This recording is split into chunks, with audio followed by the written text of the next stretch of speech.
Good evening, ladies and gentlemen. You all are warmly welcome to the first panel discussion for session 2023-2024, which is going to organized by Electrical, Electronic and Telecommunication Sectional Committee in ISL. So first of all, we have selected a very important and useful topic for the current context, which is the power sector reform in Sri Lanka.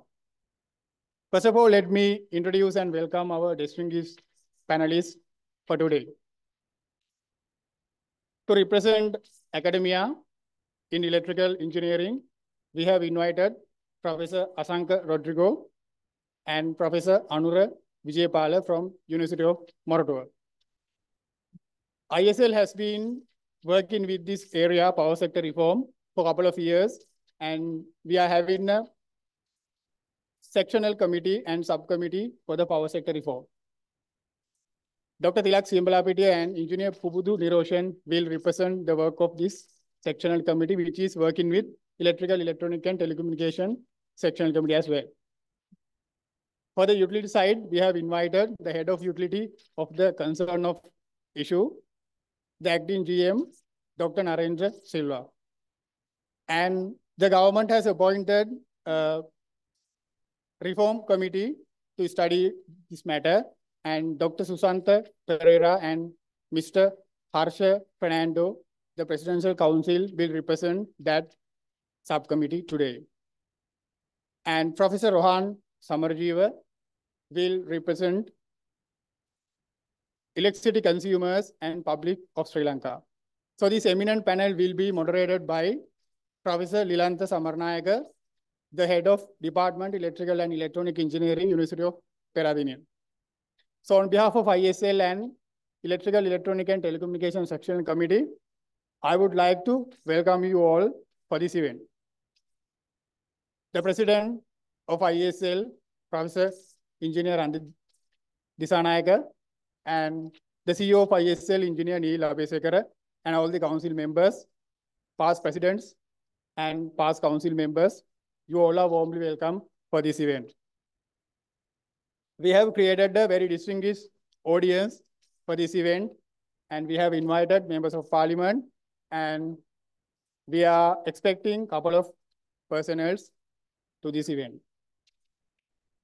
All the deans of faculties of engineering, head of electrical engineering of state universities, you all are warmly welcome for this event. Further, we have invited members from government-appointed subcommittee for the reformation and members of Ministry of Power and Energy and members of Ceylon Electricity Board, Lanka Electrical Corporation, Lanka Transformers Limited, Public Utility Service Sri Lanka, Sri Lanka Sustainable Energy Authority, and Ceylon Petroleum Corporation. So you all are warmly welcome on behalf of ISL and Electrical Sectional Committee. So all the members of ISL, all the committee members of Electrical, Electronic and Telecommunication Engineering Sectional Committee, and all the guests, visitors, and everyone, you all are welcome. So as ISL, we are a professional engineering body which is representing national concern and national issues. So we thought of building this platform to create an effective, meaningful, and useful dialogue for this national concern issue. So our objective is to give a meaningful, informative, useful, and productive session for all the members of ISL and as public in general. So I think you all will utilize this platform in an effective and efficient manner to study this area of concern. So before winding up my speech, I would like to mention a couple of figures who have worked in and out the screen to success this event a reality. ISL President, Engineer Professor Anjit Disanayaka, and Engineer Neil Abesekara, the CEO of ISL. It is very much grateful that you have guided and mentored and facilitated us to arrange this program as sectional committee. And our past president, Engineer Shamindranath Fernando, and our past chairman, Engineer Tamil Ediruni, thank you for being as a negotiator and arranging this platform to make this a reality. So I believe you all will take this opportunity to make a comprehensive and productive dialogue. So we can meet at the fellowship and have more discussion. Until that, I'm going to hand over this floor for further proceeding. Have a good day. Thank you.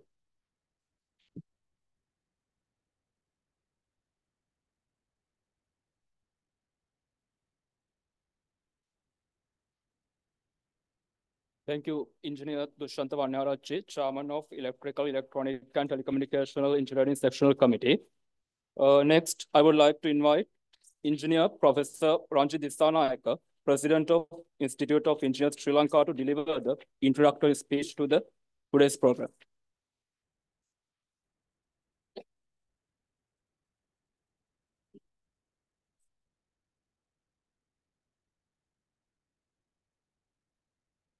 Good evening, ladies and gentlemen.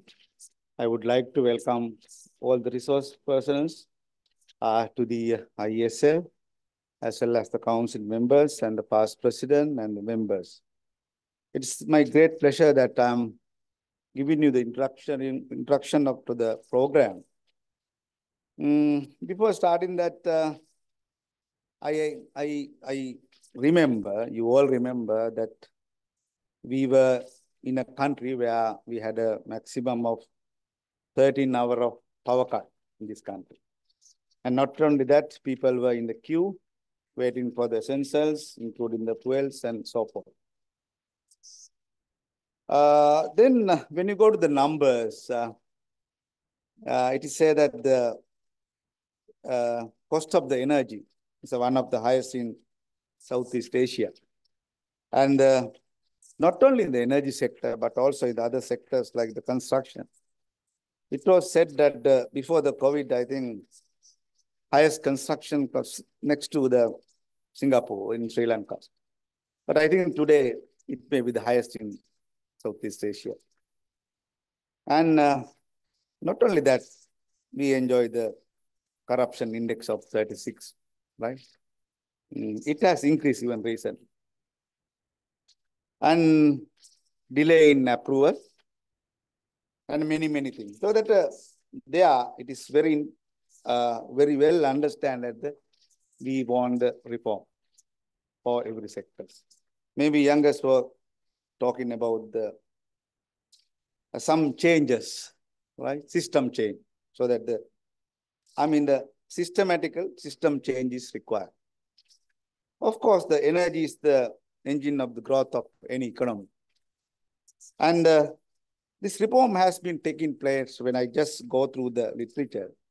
Of course, the formation of the CB and LECO. CB was formed in 1969 and LECO was 1985. And other private entities were supplying the power in the different formats. So that the reform is not a new thing, but of course, this is the time we require. But at the end of the reform, what public is looking for, reliable supply of the power, and they really expected that the price may go down, and many other things. Of course, the pandemic, though it is a crisis, but I think it is in a way, if you utilize it is an opportunity came to Sri Lanka, because we realize what our real strength and ability. I believe that the development of any nation engineering outputs is very much important compared to the other professionals, because of course other professional has a ground to play once we engineers develop the infrastructures and facilities and so forth. That is what many people are living right now, because they don't have the real ground, they don't see the future. Therefore, this reform bill has been under discussion, as ISL, we have been studying this one starting from 2022, and we have submitted our observation on various points. But what we are going to do here today, we rather than at a one directionally giving our ideas on the reform, we would like to basically present it and bring in the other stakeholders who are knowledgeable in this area to have the open discussion whereby we will be come up with the maybe kind of best solution. So even the best solution can be taken by the people who basically implement this one. That is very important. So as a ISL, Apex Body of Engineering, we not only taking care of this reform, but also last Saturday we visited the Nilwala. There's another problem like because of building of the sanitary barriers. And of course, there is a leak in Samalava. There are transposed likewise, we can come up with a list of the critical issues that the country is facing. So we try to always analyze and see how best we can understand the problem carefully. In the case of the Nilwala, from the beginning we discussed the water board and the irrigation. Then we even about 10 days before we invited the farmers from that area. So we had a discussion with the farmers. Then last week, suddenly we visited and we really, we really understand what is the problem there. So that we are going to have another discussion and see how best we can satisfy the farmers as well as the water board and so forth. Likewise, I'm not expert on this area. I think this platform will really understand the value of the problem, how best we should cater.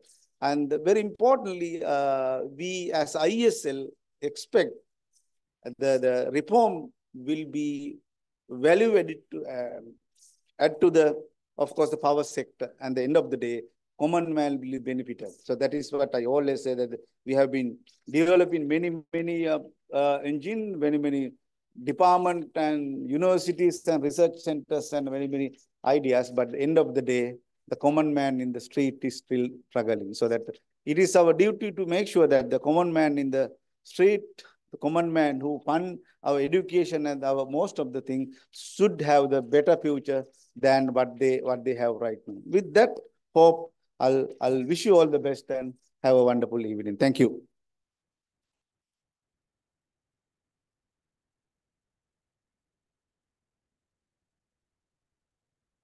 Thank you, sir. Without further delay, I would like to invite to the panel onto the stage to be seated to start our panel discussion.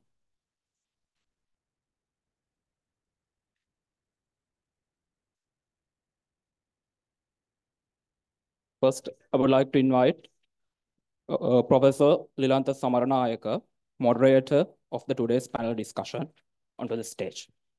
Then Professor Rohan Samarajiva, Professor Asanka Rodrigo, Professor Anura Vijayapala, Dr. Tilak Siambalapitiya, Dr. Narendra De Silva, Dr. Susanta Pereira, Mr. Harsha Fernando, Engineer Pubudu Niroshan.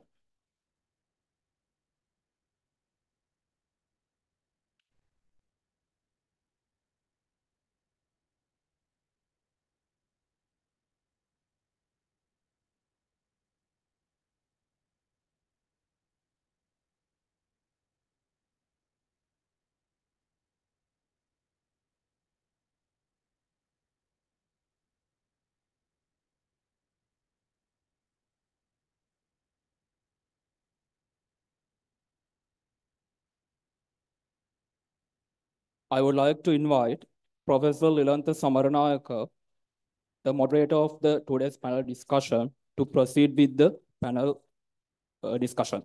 Over to you, sir.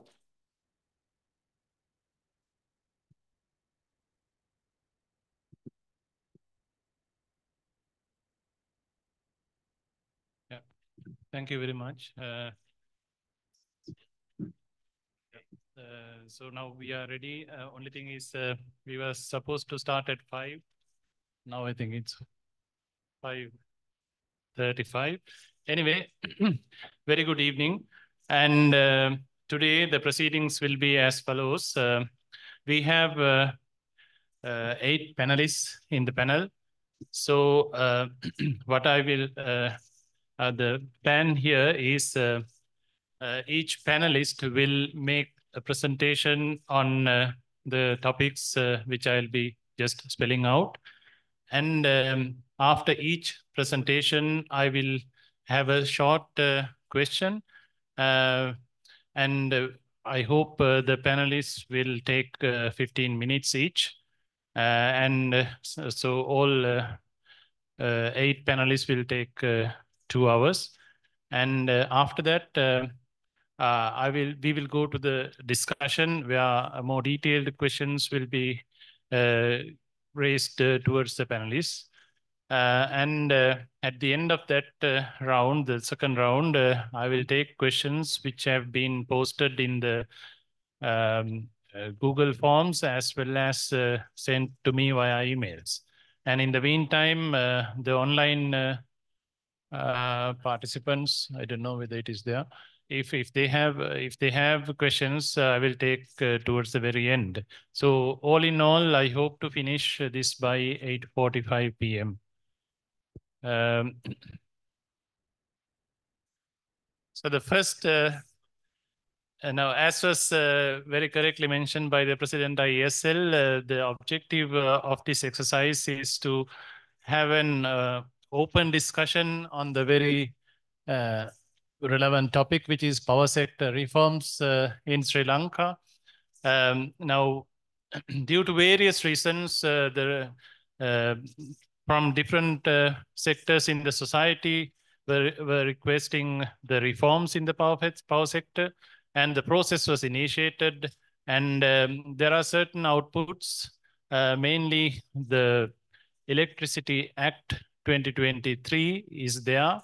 So what we are trying to look at is, what we are trying to do here is to discuss this and look at it critically and see whether the objectives of these reforms have been stated correctly, and the foundation has been laid properly so that the rest of this reforms in the sector can be implemented successfully.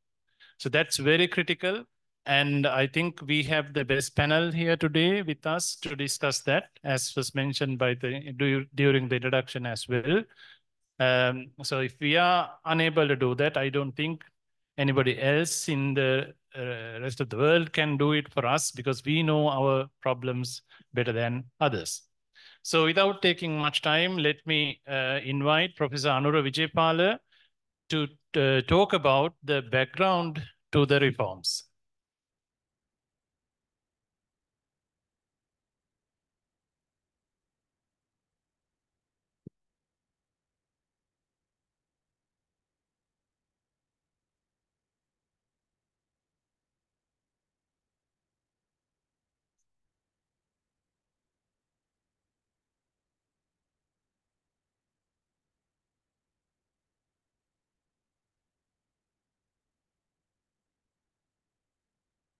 Okay.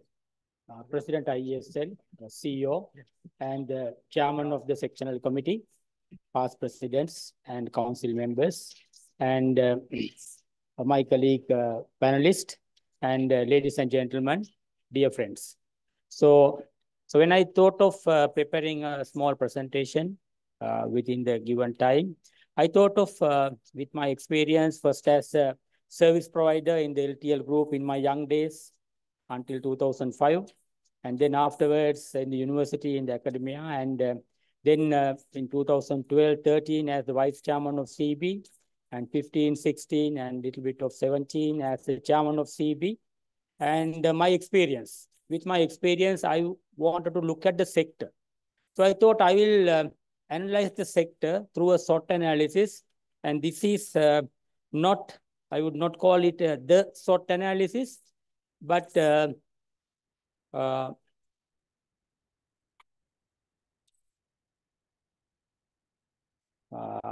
is my SWOT analysis. So different people will have different thinking. and there may be pluses and minuses from my list, but nevertheless, some of the things will be agreeable to you as per my analysis. So I will come to the reforms later. First, I will go through these 4 slides, which in my opinion, I have lined up strengths, weaknesses, opportunities, and threats to the electricity sector, present and in the recent past. So some strengths where we can give credit to the utility, although it is a monopoly. We have 100% electrification, which many other countries, developing countries, may not have achieved to this level. So every corner of our country has wires extended from the main network, where anybody can make an application and get power supply. And we have good infrastructure, fairly acceptable infrastructure, both transmission, distribution, as well as generation. And in most of the cities and in most of the areas, reliability of supply is, okay, I would say, acceptable to some extent compared to many other countries. So especially in cities, we have good supply. So maybe some will not agree who are living in the very far corners of the lines, but still we can be happy our reliability is to some acceptable levels. And we have seen good electricity planning for a long time, although the plans have not been implemented. And for last 30, 40 years, the plans have been prepared, which is lacking in many other sectors. We have not seen such reports, such plans in, say, in the railway sector, in transport sector, or in water sector, etc. We have not seen such extensive planning with optimization. So therefore, we should be happy that our sector, we have good plans. Unfortunately, we were not able to implement some of them. That may be an issue. And we have in CEB and utility and also LECO and in the sector, well-educated workforce. Our engineers are top class and their subordinate staff, they are also well-educated. And I have worked with these people in various capacities. I find they are up to the mark. I don't know whether we make the full use of them in running these institutions. And then I looked at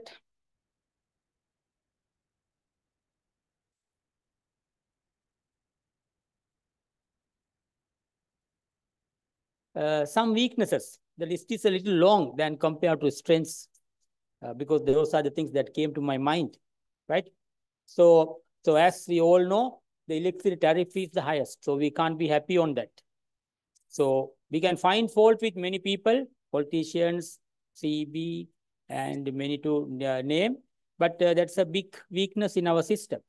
And at present, 1 million disconnections, I think Minister himself said somewhere, they have disconnected 1 million people out of 7 million, mostly due to non-payment of bills, so about which we can't be happy about. And there's very strong public opposition on the sector management. You talk about the monopoly's name in public, 9 out of 10 will, right, have hard voices on that, right? Whether 100% justifiable or not, I don't know, but that is the case. You talk to the public and see how their feelings on the utility and the utility management. And 20% of the electricity produced from oil, which is not common in other parts of the world, except you are an oil producer. So no country opt to generate electricity from oil because it is expensive. And today we have 48 rupees, maybe slightly lower because of the recent rains, as the average cost of electricity, right, here. And checking up is mostly due to the high prices of oil, which we are using for electricity generation. And management, because when you have a monopoly, whether electricity sector or other, we usually see inefficiencies creeping. So the system is not efficient. And public have comments. Sometimes the utilities monopolies are non-responsive or slow responsive when you wanted services and other jobs to be done. And they have definitely the monopolistic approach. And the regulator is there, but friction between the regulator and the utility for the last 5 to 10 years may have hindered the smooth regulation of the sector, thereby getting the best outcomes of the electricity sector regulation. And the lack of low-cost generation sources in the system. And we try to get more coal power because people have different views. But if it's even today, when you say average cost of generation is 48 rupees, and at the same page, we see coal power generation unit cost is about 32, even with the coal prices running into $150 to $200 a ton, which has come down now. But you can see it's on the lower side, whereas the oil is above 50, so 60 per unit. Therefore, but we should have had, in our opinion, a few more coal power plants, but we missed the bus. Whereas India and other countries were successful, and still they are constructing coal power plants.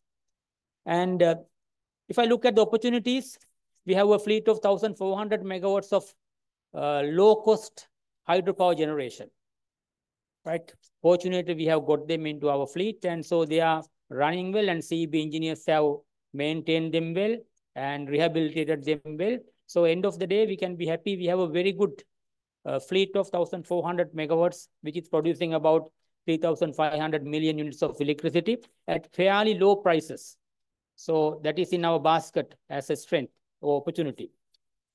And plenty of renewable sources available for development. We have very good solar installation, as well as one of the best wind regimes. And we understand that our plant factors in our Mana and Putlam and so on runs about 35%. Whereas in India, Theni and so on, the power plant factors are below 30, maybe 25 to 30.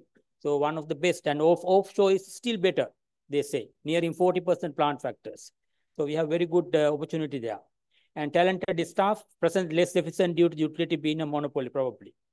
Can be interconnected to Indian network, making a win-win situation for electricity trading. Maybe there I have put some blank marks, you can add more, but these are the things I just picked up from my thinking. And some threats. And use of power sector for geopolitical needs by the world powers. So anybody want to be present in Sri Lanka for long term, find a very good avenue by entering into a power purchase agreement, maybe 20, 30 years, through a commercial arm of their country, and then staying here. So commercial part will take place on one hand. On the other hand, their presence will be there. For example, the China, they are present since 2000s, maybe 8 or so when they start the power plant, construction of the power plant. Since then, they have been there. And I don't see they are in any shape of leaving it until we shut down the power plant someday. Right? And then India. Now they want to make a lot of wind power plants, etc., and make the Trincomalee the energy hub of Sri Lanka, and where they want to be present.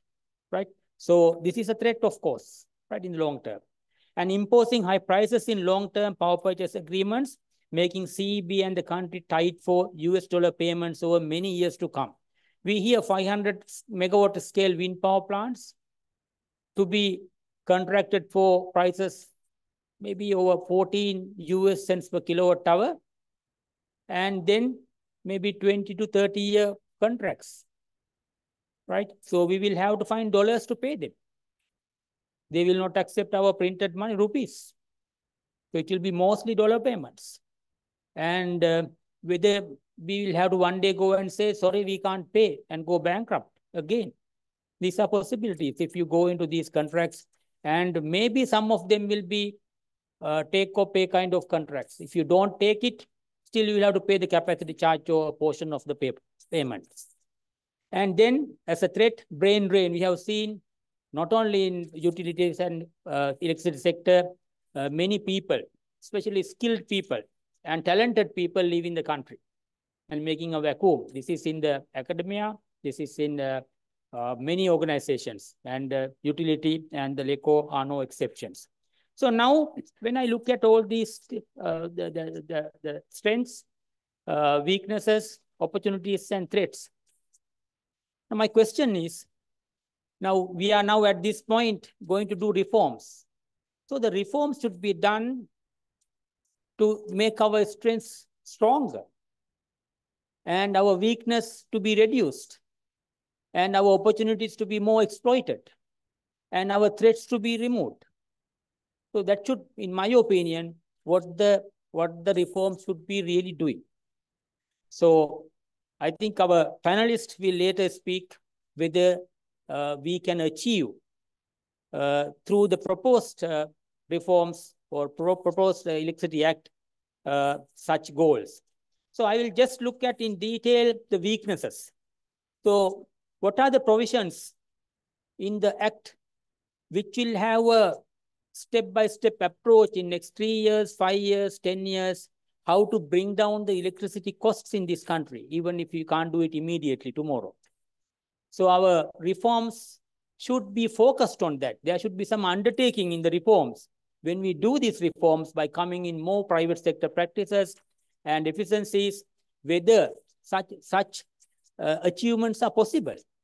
But no one, I have not seen any of the authors of these acts or the implementers of this act coming into and say, this big problem will be solved in time to come, so that our people will have less and less problems in paying their bills and our industries will have less problems.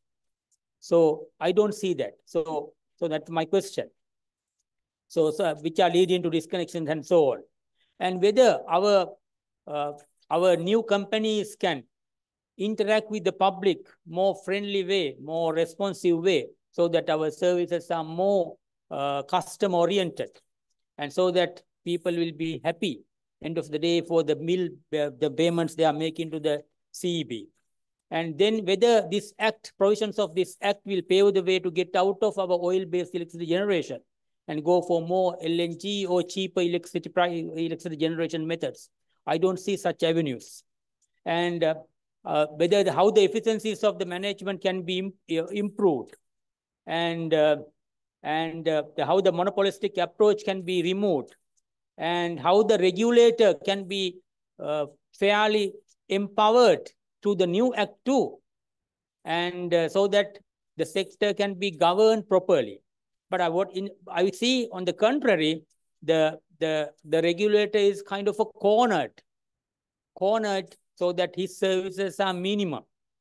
And mostly the ministry related empowerment through the new act, which is a mistake in my thinking, right? I see that for a government monopoly, 2009 Act was a good turn. 2009 Act was a good turn. And 2013, some shortcomings were removed. So for a government entity, it was okay. But now we are talking about reforms. So we need a new act, but the new act should be removing all these weaknesses and reaping the benefits of more opportunities and removing the threats into our sector. So I will not take more time. I will wind up there, and maybe we can take some of these things further during the panel discussion. Thank you. Thank you.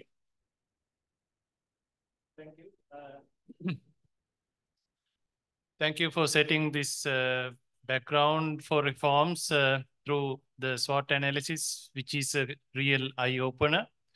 I think you have answered some of the questions that I'm going to ask you, but nevertheless, I will ask it in a different point of view.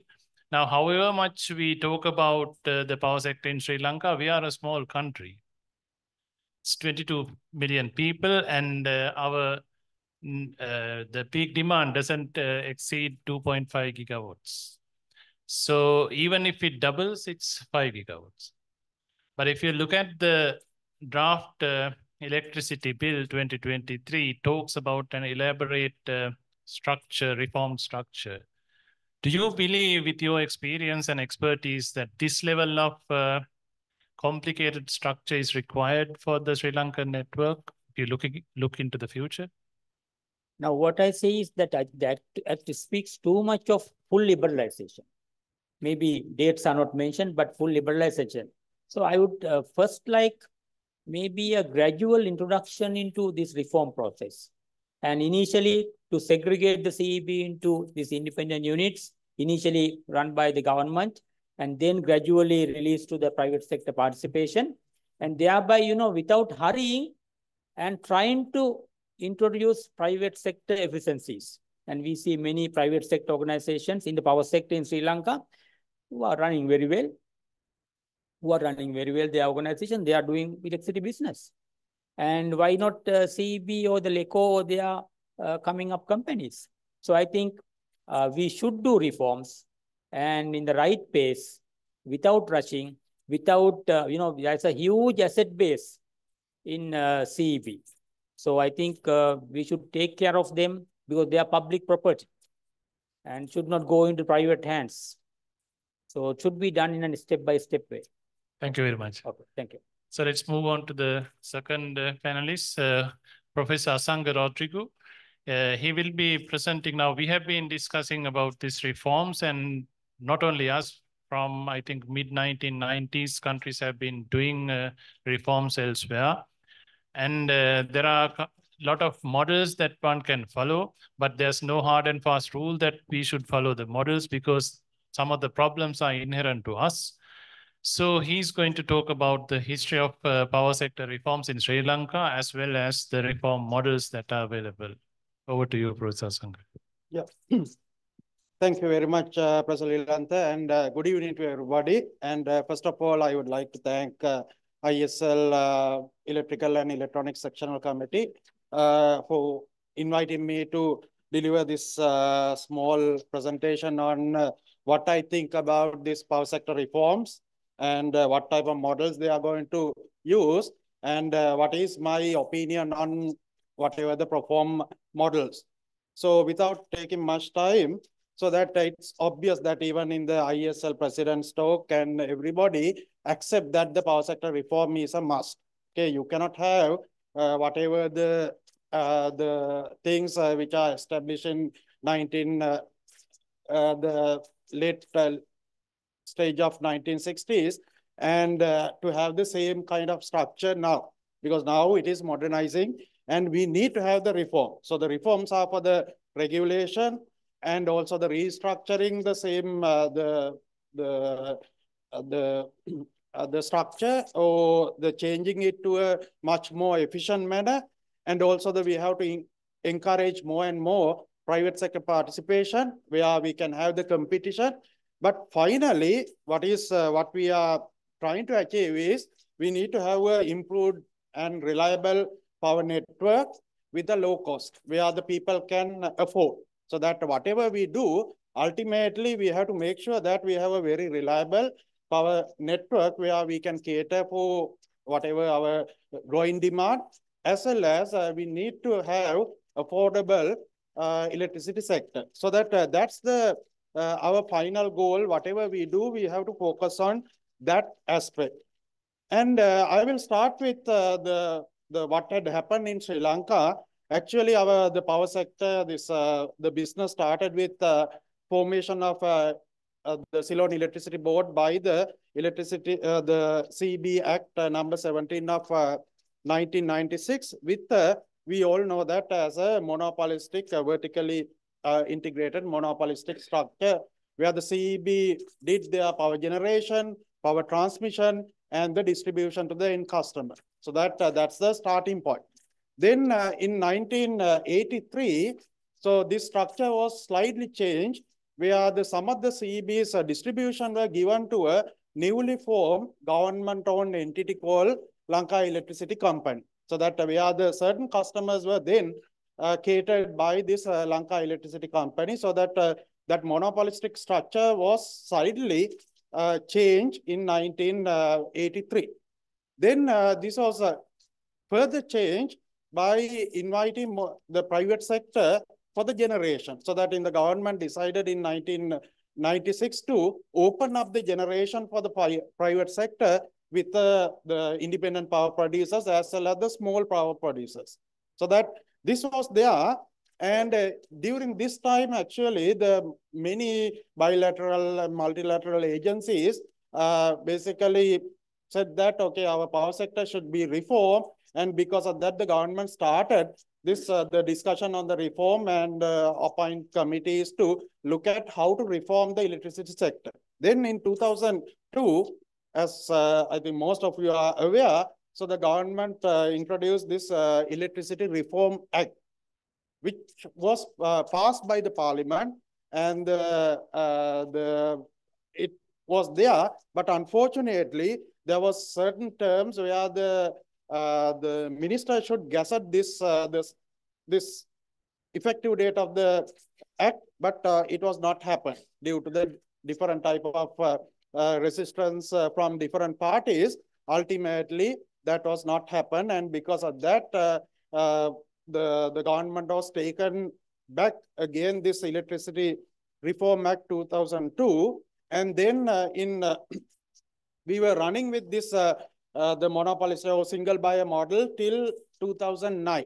But in the 2002 also there was the Public Utilities Commission was established, but they were not empowered. And to incorporate all of them, then in 2009, the Electricity Act, new Electricity Act was published and passed by the Parliament with again with the monopolistic structure where the CEB as a one entity where they do their own generation and the transmission and the distribution. But again, the private sector involvement is there also for the power generation. But they were given this electricity, the CEB was given licenses. They have given one licensee for power generation, one licensee for the transmission, and 4 licenses for the distribution. So that, and also the LECO is also similarly given the distribution licensee. And in this one, where by the act, the Public Utilities Commission was empowered to regulate the entire sector. And all these up to that level, so that the government or the ministry or the minister is the policy maker, where they can give time to time like the general policy guideline, but the operation were done by the utility as well as the regulation is done by the Public Utilities Commission till now. That is the model we are the running at the moment. And now we are looking at this new electricity bill, that is 2023 bill, which is now the proposing to have segregation. So that we are now the generation, CB generation is proposed to subdivide into 4 different the companies: hydro company, thermal company, basically the oil company, and the coal power generation company, and the renewable energy company. And also the other, the private sector, the parties will also be there, so that they are trying to create the generation companies. So that then, and also at the moment we have the single buyer model, like a transmission is a single buyer. We are one entity, so that they do all the power, the purchases, and then distribute it to the distribution licenses. And this is going, this part is going to divide into 2. One is the National Transmission Network Service Provider, and also the NSO, National System Operator. Like where there will be an asset. The asset is basically operated by a one entity, and also the other non-wire business is done by the other entity. And also it is proposed to have similar way where the distribution companies will be there, including the existing distribution division. And also there will be a provision for the further the expanding this distribution as well. So that when you look at this model, of course, we are going with this single buyer model. Still, this will be also similar kind of single buyer model, but wire business and the non-wire business are divided into 2 the entities, and this will be running like that. And when you look at these companies, these all will go as a company, where now you can see the CEB, now the one unit will be separated out into different companies. Out of that, Act very clearly says that the hydro will be 100% government-owned company, and also the NSO will be 100% government-owned company, and the NTNS, that is the wire business, more than 50% will be government-owned. So that other than that, all are just open, so that it can be either private sector or it can be a private government partnership, whatever. This entire the asset of the CEB will be divided into different companies. And also there are few good things where the regulator is there, but as Professor Anura mentioned, there will be some kind of a corner in the regulator where some of the regulatory powers has been taken to the minister. I will show you why I am saying like that. And also there are some good things where, like looking at the futuristic, they are proposing what we call as a captive law, the consumers, where the people can generate and then sell it to the distribution custom or distribution licensees. And also it open up this the open access as well, where the wheeling charges can be paid to the whatever the wire business, and then take the power. You can have the PPA with whatever generation company, and you can buy directly from those generation company. But there are certain timeline given for those things. Likewise, okay, this proposed model gives some kind of a futuristic approach as well. But the main thing is now at the moment, all these models, what I have shown, you can see the ministry and the minister is a policy maker. But in the new act, there is a new thing where they are proposing to have what we call as a National Electricity Advisory the Council. This is for the advising the minister, but also the minister take hand, and there is a direct, not the general policy guideline. When you look at the 2009 and the previous act, all of them are talking about the general policy guideline. Minister and the ministry can issue, or the government can issue general policy guideline. Even that general term is dropped in this new act, and it is saying the policy guideline, but the policy guideline, even the certain methodologies and the many more things can be the directed by the minister. So that that type of involvement is there as per the new act. And also when you look at this National Electricity Advisory Council, it says that it is to advise the minister, very good. So that if, of course, minister should have certain knowledgeable people. But when you look at this one, it says the formulation of the national electricity policy. That is the main the task given to the National Electricity Advisory Council. And also the optimized use of renewable energy. Likewise, a lot of things are listed out there. But there are few concerns, because now when you look at our current operating structure, there are few entities which are already empowered to do this policy advocacy. So that, for example, like the policy development is given to the Sustainable Energy Authority, and also the policy advocacy is given to the Public Utilities Commission. So that what will happen to those entities where they are empowered, there are people who are already working in there, so that what will happen to those people and those who are working in those sectors. And also, this the act does not say anything about how to fund this the National Advisory Council, and also what is the structure? Will there be a GM, or will there be a Director General of that the Advisory Council who will work with that one, or only these 5 people going to make this the policy advocacy? So that does not there is nothing about those type of details in the act. And also it says that, okay, there are 5 people, all 5 people are appointed by the minister, and the minister can, by informing the cabinet, he can even remove any of the person from the council. So that makes some kind of the issue with the independency. So that, and also it does not say about how to do this national policy development. And even because those who have undergone this even the energy policy development, they know that how difficult to come up with a policy. There should be a policy analysis, but there is no even stakeholder consultation or anything mentioned in this act. They can come up with, these 5 people can come up with whatever policy guideline, then ultimately that will be the policy guideline in the electricity sector. So that I think that there should be certain improvement in this type of things. And also in this, the Electricity Act proposed national system operator, which is of course 100% government on the company. And it says, I'm not going to go about the responsibility. There will be a set of responsibilities. And one of the responsibilities is to develop the long-term the power system development plan. And even though there are set of the responsibilities, there is nothing mentioned about who is going to fund this NSO, and if he is going to generate his own fund, how he is going to generate his own fund.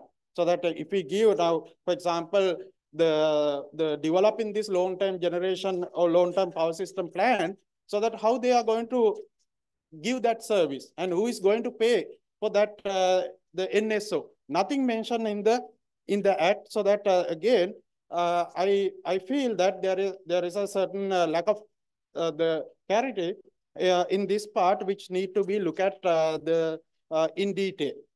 And also when you look at the long-term power development plan, now usually we are well familiar with the long-term generation expansion plan, but this says power system development plan. Of course, doesn't matter, but it says long-term.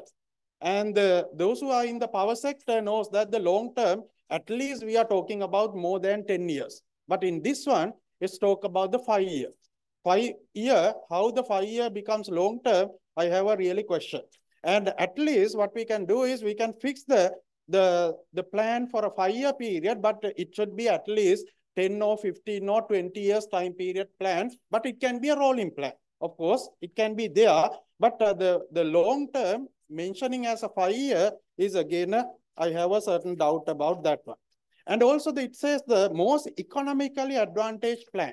Now, when you look at the act also says that the procedure of the developing this plan and getting the approval, so that in this case, it says the NSO should develop this plan. And of course, when they are developing, they have to run the Opgen, WASP, and PSSC. Likewise, there are the commercial softwares where you have to use to optimize the generation, the planning, and the network planning. And then it should be submitted to the regulator, PUCSL. Of course, that is the normal procedure. Even now, we are practicing the same thing. And the regulator should take the stakeholder consultation. That is also there, no problem. And now there is a new thing. So is proposed where, so that the regulator, at the moment, the regulator approves the plan.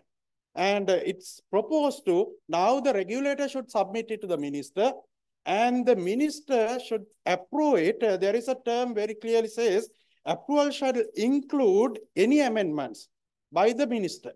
So that now you do all the optimization by using this commercial software, and when you give it to the minister says, okay, no, I don't like these things, and come up with a new, okay, you have to change the plan like that. So that because it's very clearly says, not sending it back, minister can alter it. So that these terms should be clearly amended. Otherwise, because then you cannot guarantee this most optimum the power generation plan. So that need to be addressed. And also it says that, so that now at the moment, if the plan fails, who will be responsible?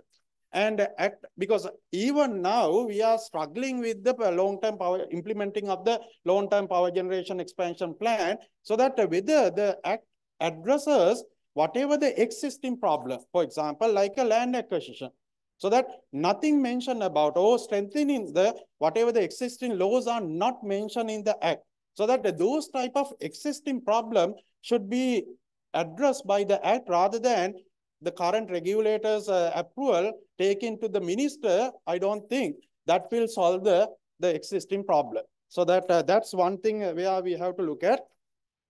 And also in the transmission, the service provider, it says there are two types of transmission, the licenses. One is where the CB asset will be, okay, that goes as a 50% the government own, and the 50% even can be a private sector.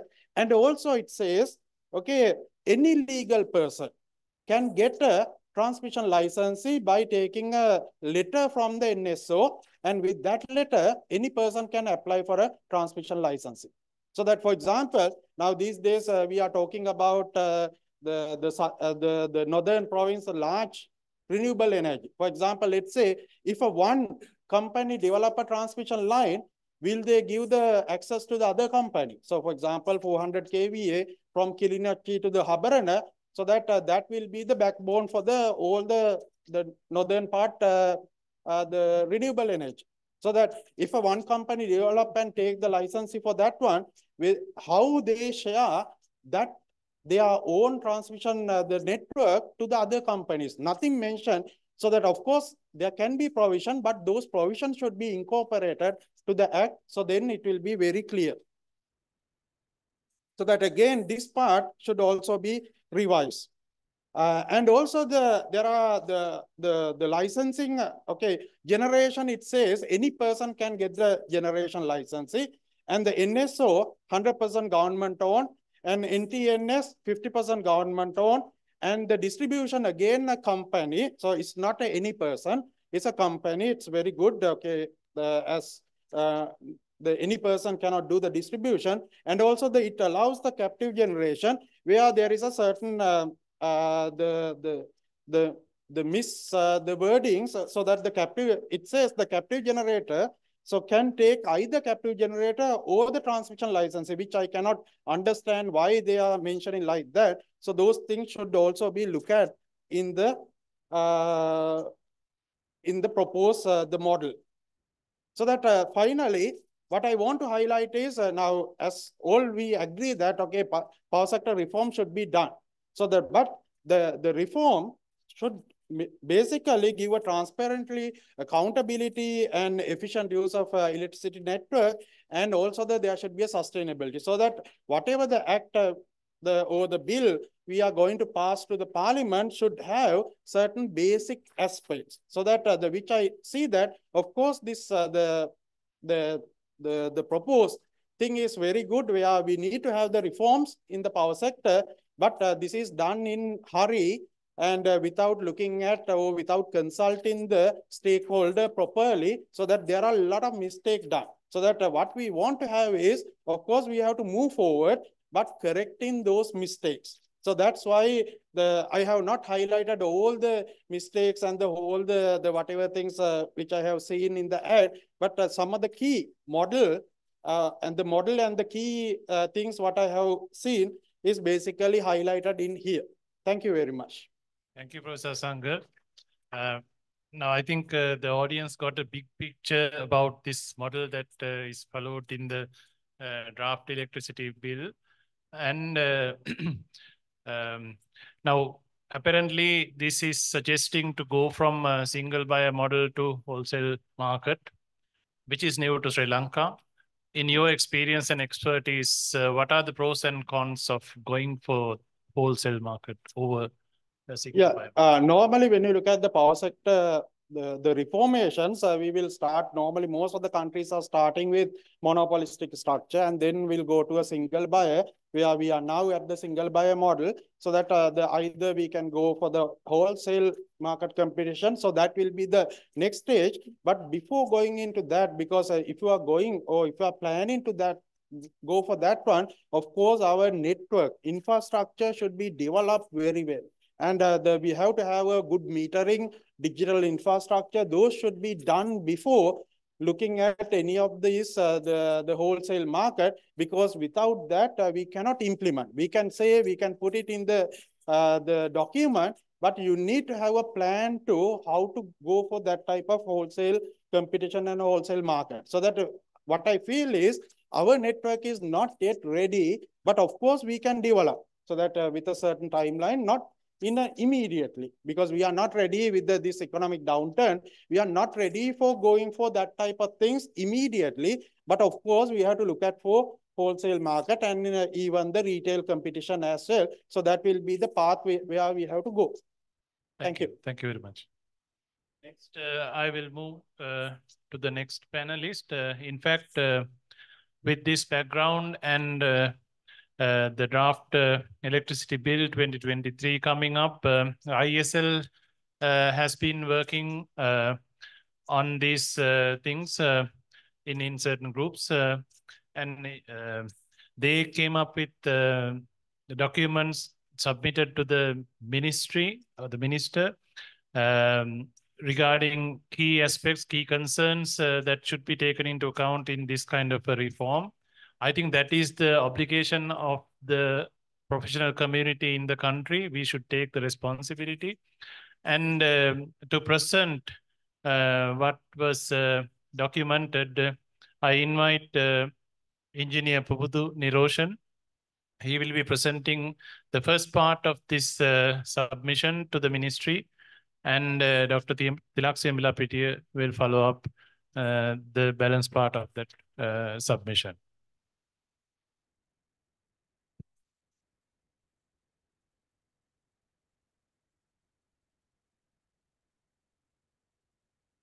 Good evening to all.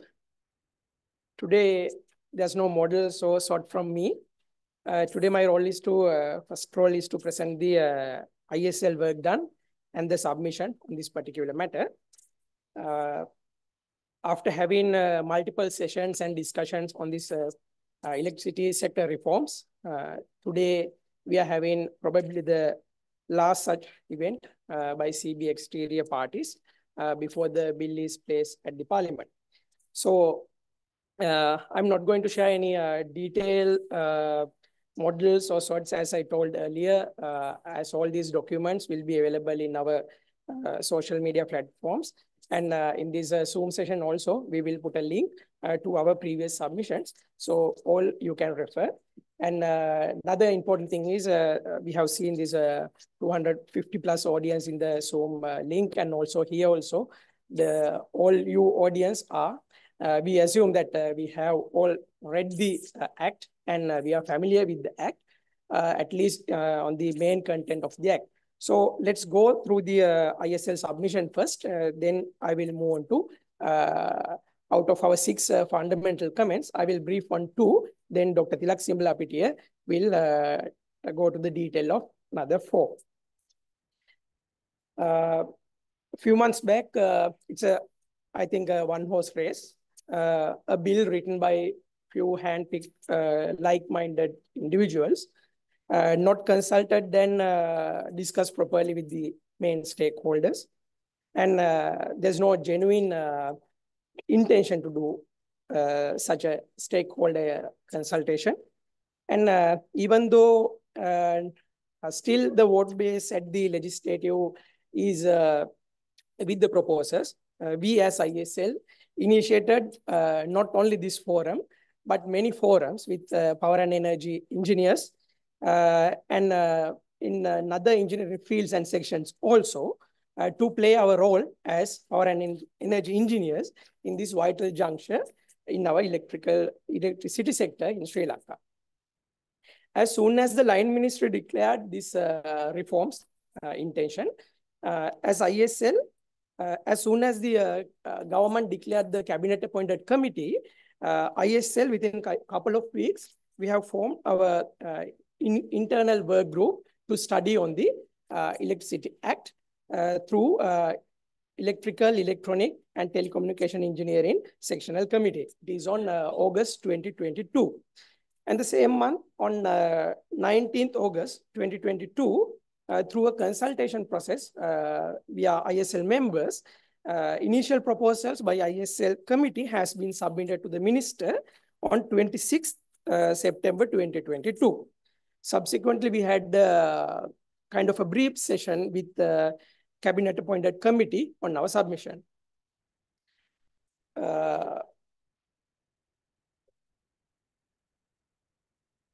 Though ISL this and the work group has submitted and declared our intention to go for a kind of a detailed discussion on the matters we have presented with a genuine interest to support with the reform process. You all know the history. Sadly, it was not accommodated by the line ministry or the power sector reform committee or the power sector reform office. As the false or a fake or half-truth, this whatever the draft is circulated intentionally by the authorities in social media, ISL work group, sensing the impact, had submitted a detailed review with 98 general points, general comments, plus with 6 main fundamental comments on the same to the minister, copied to Power Sector Reform Committee head on November 2023. Unfortunately, the result was same. It was neither acknowledged nor denied by the authorities. After a detailed bill is placed at the parliament, that so-called bill on and around 5th December 2023, ISL again submitted a summary of our further comments. To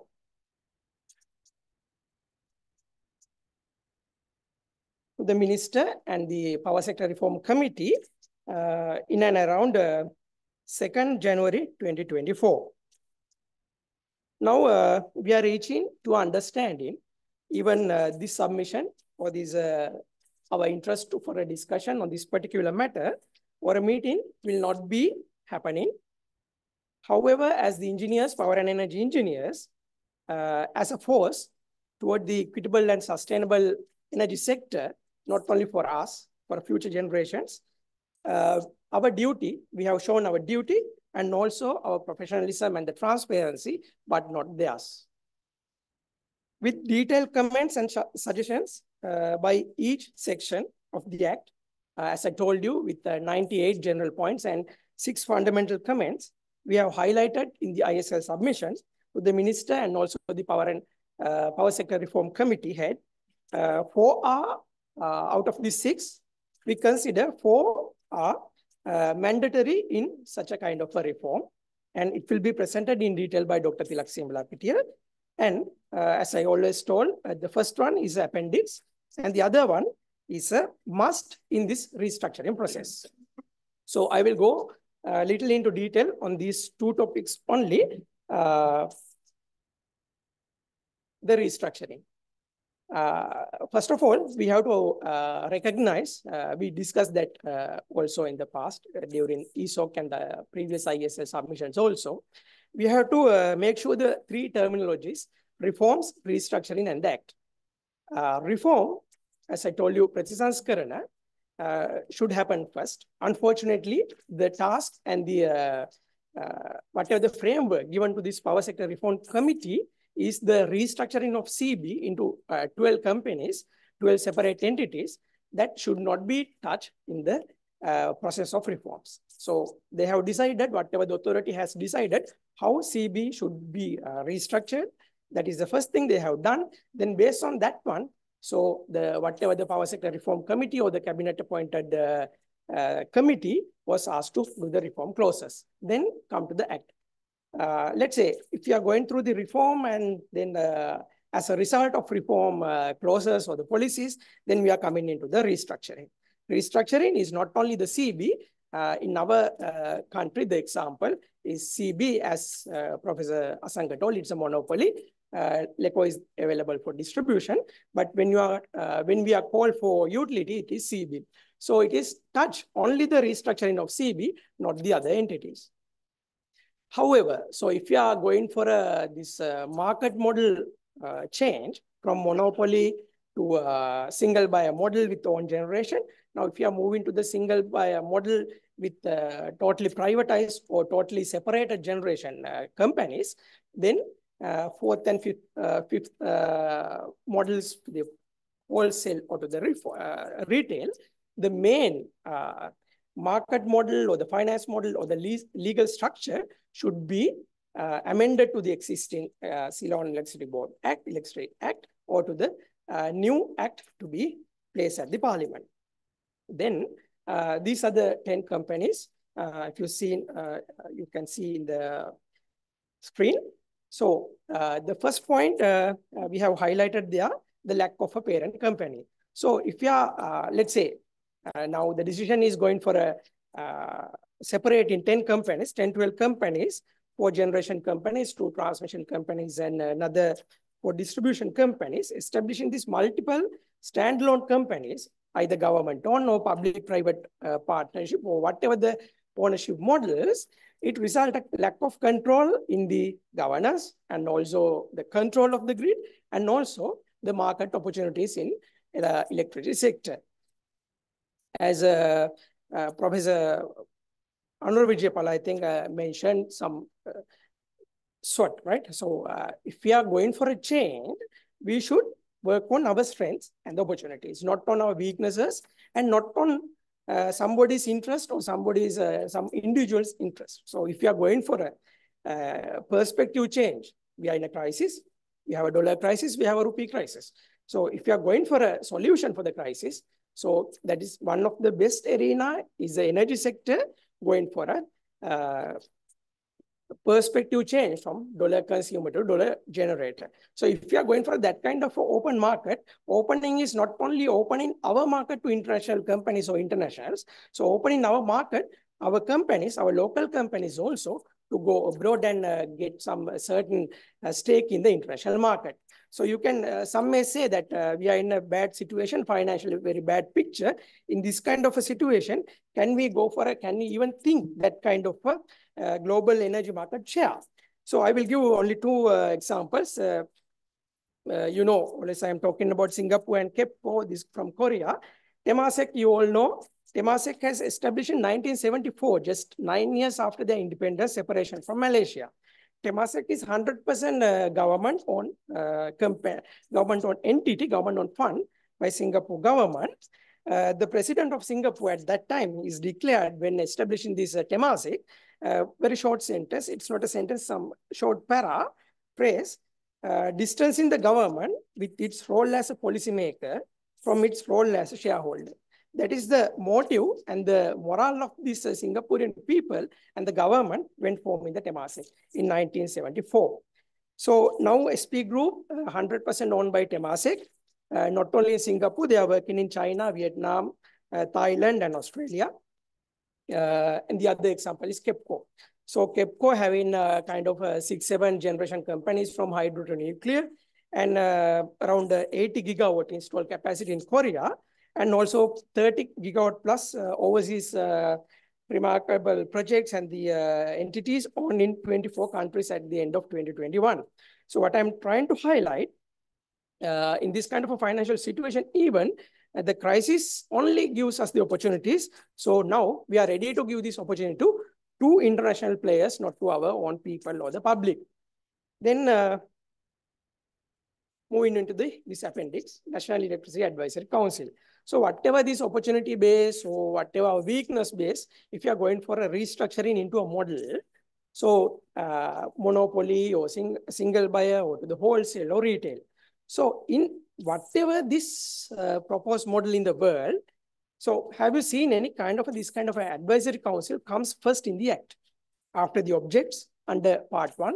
Part 2 is dedicated for the National Electricity Advisory Council. So in that case, we have to we have to assume that this is the most important change in this proposed electricity bill, because out of 15 such segments, this comes second. As mentioned earlier, this is the 5-member panel, 5-member council is totally appointed by the minister with the consent of the cabinet of ministers. But the most important thing is the arbitrary and veto power is given to the minister, not to this National Advisory Council. Through the council, this veto power is given to the minister. Some might say in a kind of a future good government with a kind of with a good minister, this will be a good opportunity to take a strong and national decisions. But what we feel, what wrong in principle is wrong at any time. So it can't be justified or in any time, even under a good governance. At last, simply this council is not matching with the proposed structure with the transparency, independency, and the competitiveness of the proposed market model. So I will wind up here. Our sincere opinion, even we don't get any kind of discussion before it is placed at the parliament. Our sincere opinion and the request, as some may have already suggested, let's do the reform. I haven't heard anybody in the audience or in the other forums against the reforms. We all are pro for reforms. We have no any anti or negative feelings for reforms. But we all are highlighting here the way this reform is coming. If the reform is for the transparency, that reform process also should be transparent. It should not be done by single hand-picked people or individuals for the sake of our country and the next generation. Thank you. Thank you, Engineer Niroshan. Pubudu Niroshan. Now I have one question. Thank you very much, first of all, for elaborating the submission. Now, one of the key pillars of these reforms, as you can see in the draft bill, is the transparency. And at the same time, it has this National Electricity Advisory Council, which started criticizing in this forum as well. So do you think that, let's say the reforms process, let's forget about the process, let's assume that it is perfect. Yeah. Given the fact, do you think that this National Electricity Advisory Council will ensure the transparency in the future?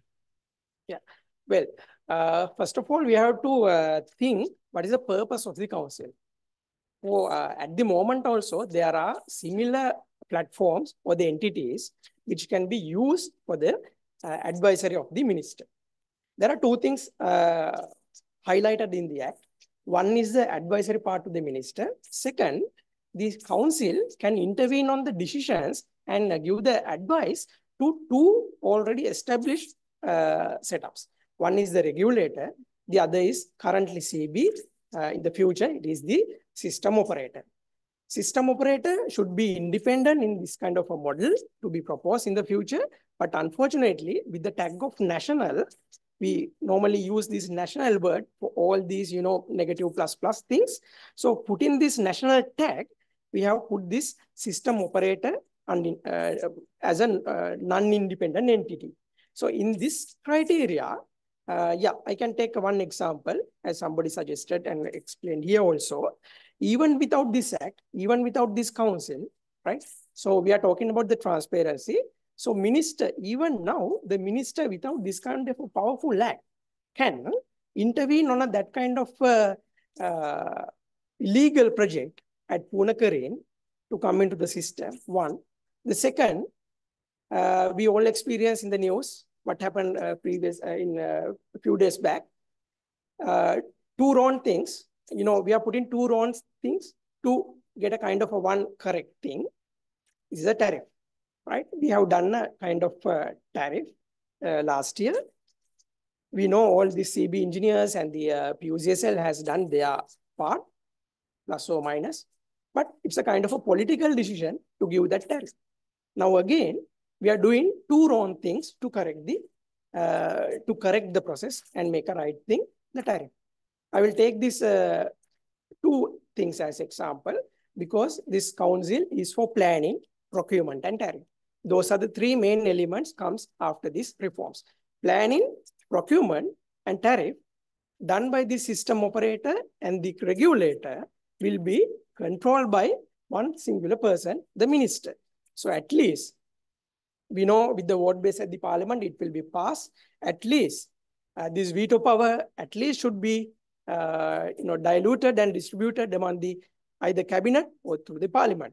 So in that kind of a situation, we can expect some transparency, but I don't believe one single person can give a transparency to all 20 million people. Thank you. Thank you. So next I invite Dr. Tilak Simlapitiya to continue with that presentation where he will be presenting the other four aspects in the submission to the ministry and the reform office.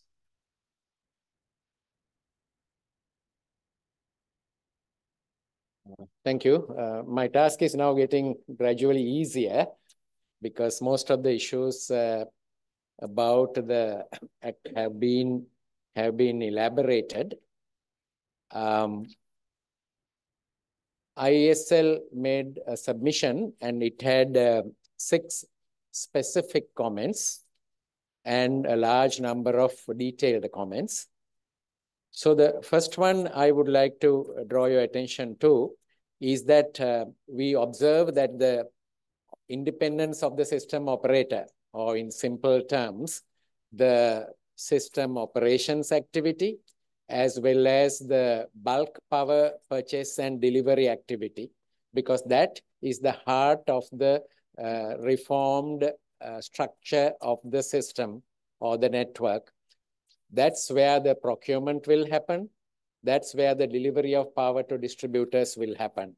So, and the grid will be managed and controlled by this system operator who is expected to be independent.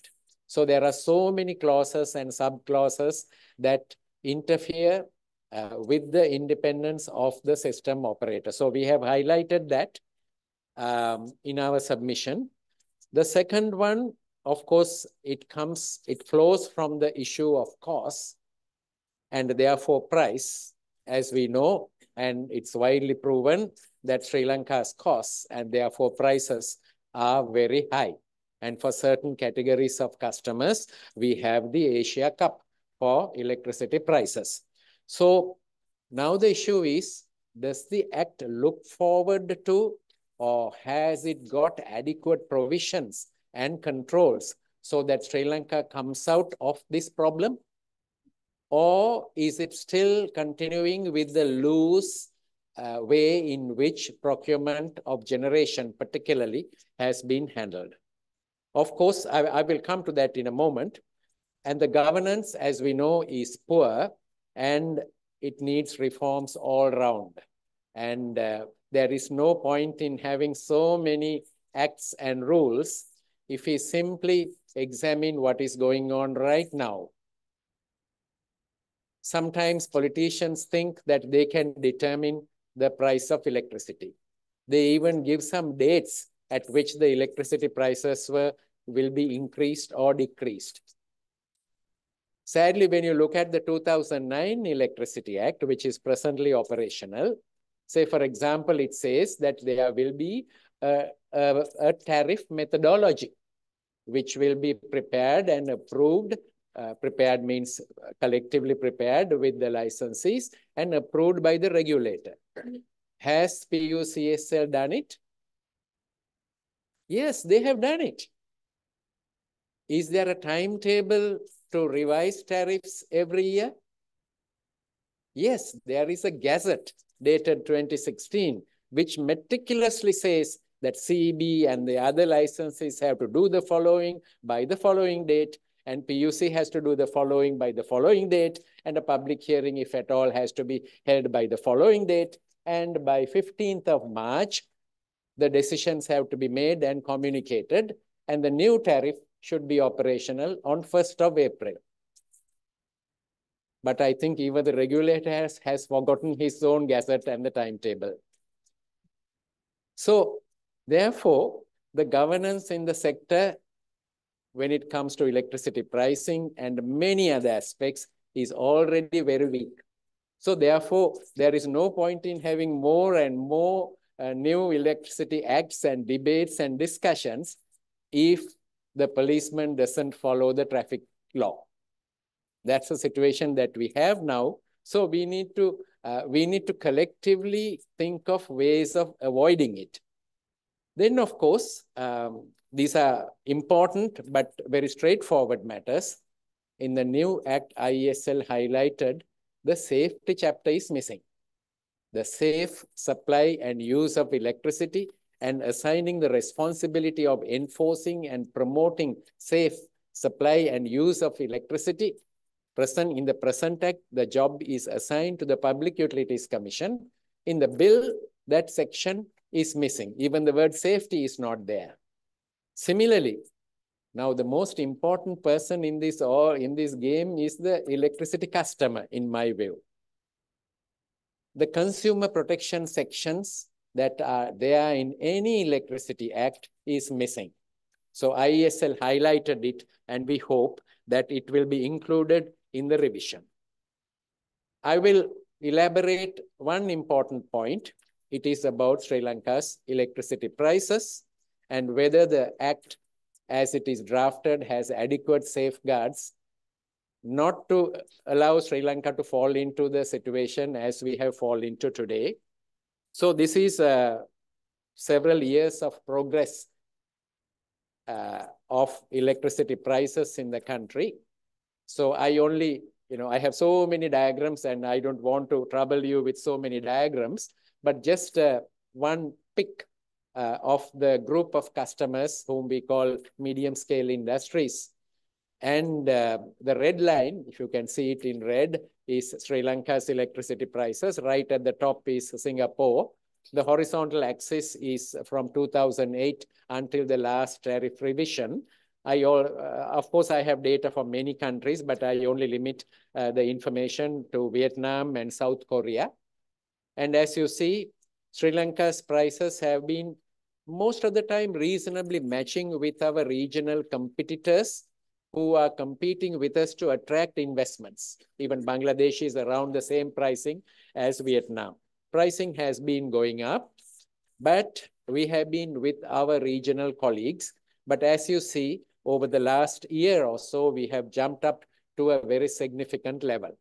So this is the problem, and we need to come out of this because Sri Lanka's average price of electricity is 15 US cents per kilowatt hour. 15 US cents is about 50% more than the regional average. Now, of course, as expected, the draft act very gracefully declares as follows. The object of the act, there are many objects listed. One of them is to promote competition in relation to generation, transmission, distribution, trade, supply, and procurement of electricity. So it says in a very noble way, it will, one objective is to promote competition. But now when you look deeply into it, it actually doesn't facilitate competition in generation procurement. The bill is unclear about competitive procurement of electricity in the form that competitive procurement of larger power plant contracts is particularly for renewable energy. There is a bypass route to bypass the competition. Then it also firmly says that there will be no competition for smaller renewable energy power plants. Now, as we know, because renewable energy is so distributed, the power plants will largely be small. So it'll be an SME kind of an industry. And as of last year, 18% of electricity came from these small renewable energy power developers, out of which 14 was from company-structured projects and 4% from rooftop solar, and another 2% if you include produced and used rooftop solar. We are approaching 20% of electricity production from these small electricity producers. And the act continues to say that there will be no competition.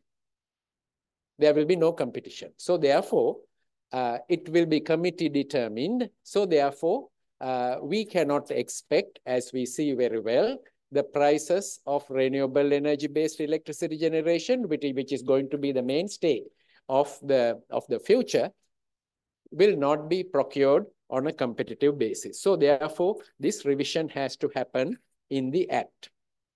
So another major problem that we saw is that somewhere in the act, it says the existing power purchase agreements will lapse after 9 months. And thereafter, the act is silent as to what happens. So everybody's jittery. As you know, there are some 320 ongoing renewable energy PPAs, 2 large thermal PPAs ongoing, and maybe approximately 50,000 rooftop solar producers are active, and they are worried as to what will happen. They think the prices may be reduced, and some may be thinking that the prices can be bargained and renegotiated to be increased. And as you know, usually what happens in Sri Lanka is that finally the customer will become the loser, the producer will be the winner. So therefore, the act has to be very clear as to what will happen to the ongoing PPAs. It cannot simply keep it loose as to what happens after 9 months. But usually what happens is that in the transition process, there will be no change. Even in the previous act, the power purchase agreement simply switched on to the new legal regime, and the responsibility is handed over to the new independent system operator.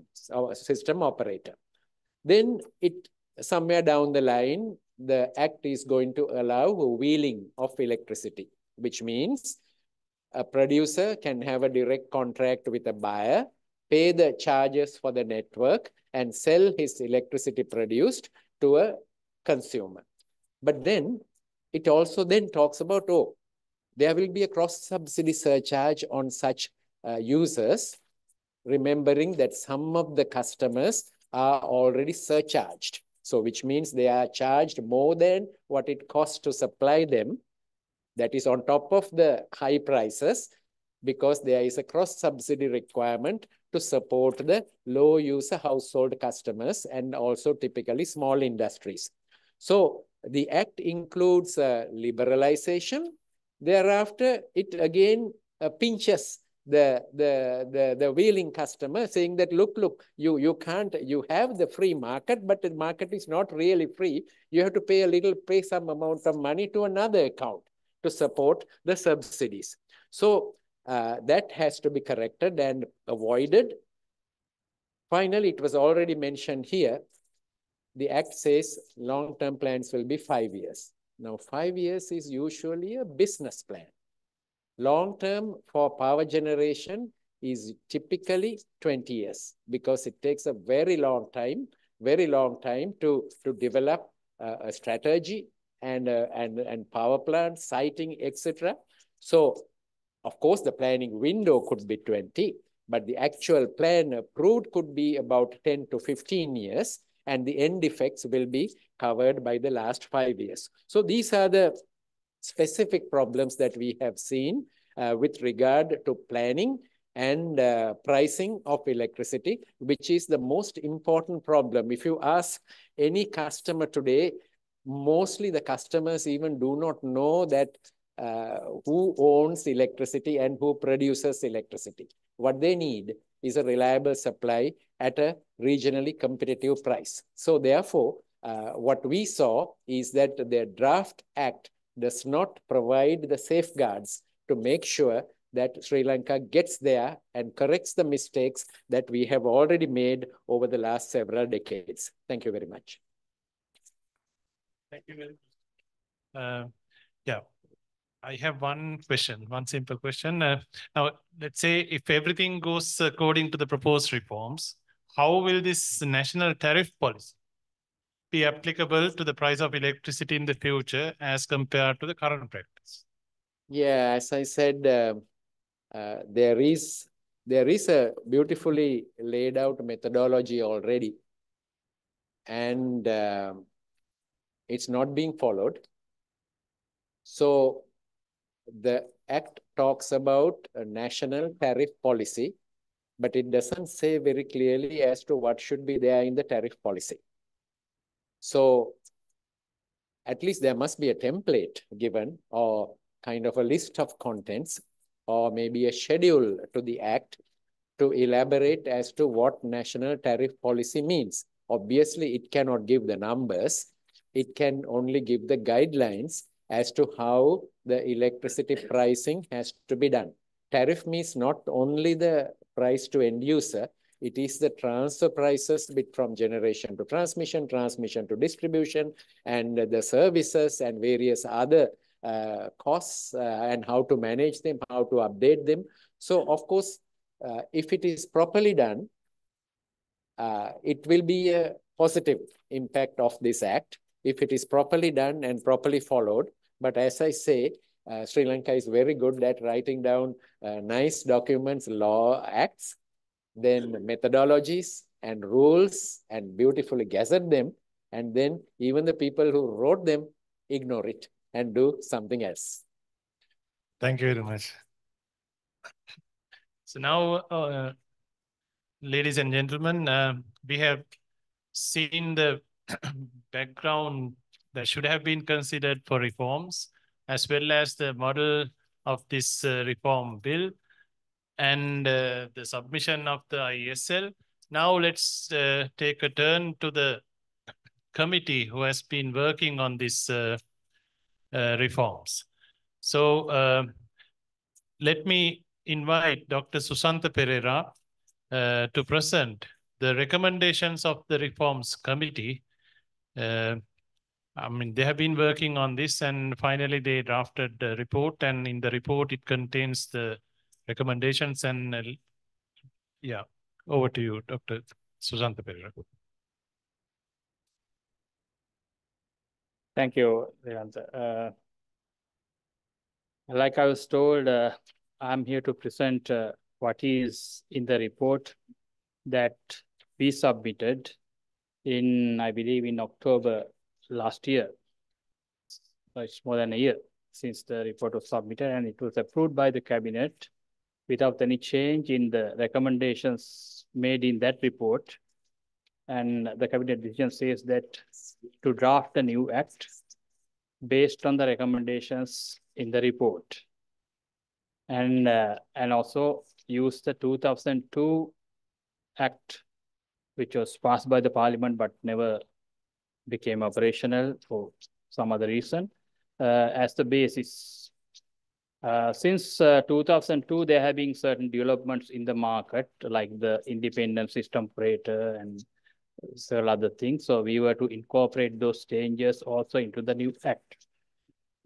To that extent, I think Harsha and I worked very hard on that report, and I think we stand by what is in the report. We are ready to explain anything that is in the report, but I get the feeling that a lot of you have not read the report, right? You have concentrated a lot on the document that has been circulated as the draft bill or draft act or whatever. But if you had read the report and made even a rudimentary kind of comparison between the document that we have discussed today, some of these questions would have been already answered, right? Anyway,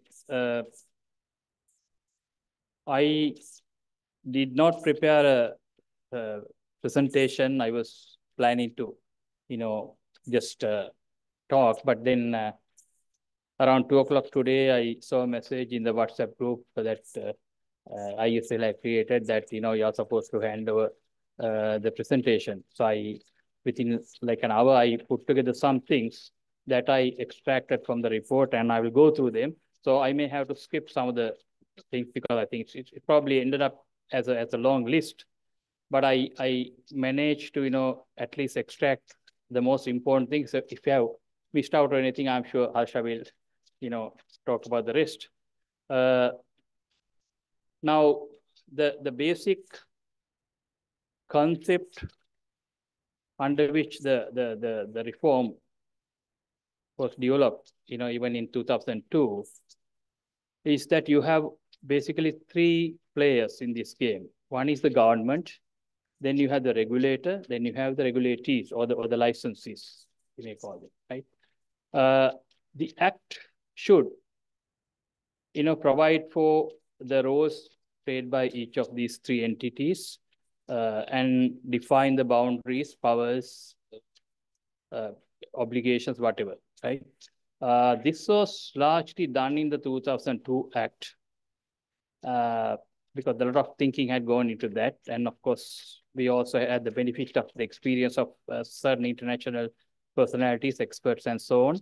And overall, that was a fairly good Act, but unfortunately, it never became operational. Then, of course, came the 2009 Act, which was more or less based on the 2002 Act, except it has skipped this famous Chapter 6, which talks about the formation of, companies, because that was skipped. And of course, then of course you have one CEB within which you had so-called licensees. So the regulation was not really regulation that was envisaged in the 2002 Act, because you did not have independent entities carrying out different functions of the electricity industry, basically generation, transmission, and distribution functions. You have so-called, we call them SBUs or whatever, but divisions within the CEB carrying out these functions. So there was no way that the regulator could independently exercise its regulatory powers over these companies. They were not companies, they were in, divisions. That is why all the 6 licenses that the PUCSL issued were issued in the name of the general manager of CEB. Later on, I think it was converted additional general manager, but I don't think there's any legal basis under the 2009 Act to do that. Anyway, getting back to the report. So this is what we were told to do. Unbundled assets entry under 2000 Act. Introduce additional market participants. Those are the participants that I was talking about. Then, of course, these are our recommendations, right? Share ownership by the state to be carefully decided. Now, this does not mean that, you have to go and privatize everything once the companies are formed, right? What we said in the report was that, you have to make sure that the independent commercial entities are able to function in this legal regime independently without undue interference. If government ownership 100% or whatever is going to be a problem, then you have to look at it, definitely. Right? That is what it says. Then the assets of CEB, including shareholding of subsidies, on day one, once the companies are formed, will go to the treasury. Right? What the government will do afterwards is not our recommendation, because that's what you said was, once the companies are formed, everything that belongs to CEB will be vested with the Secretary of the Treasury. That is the law. I think that's the legal.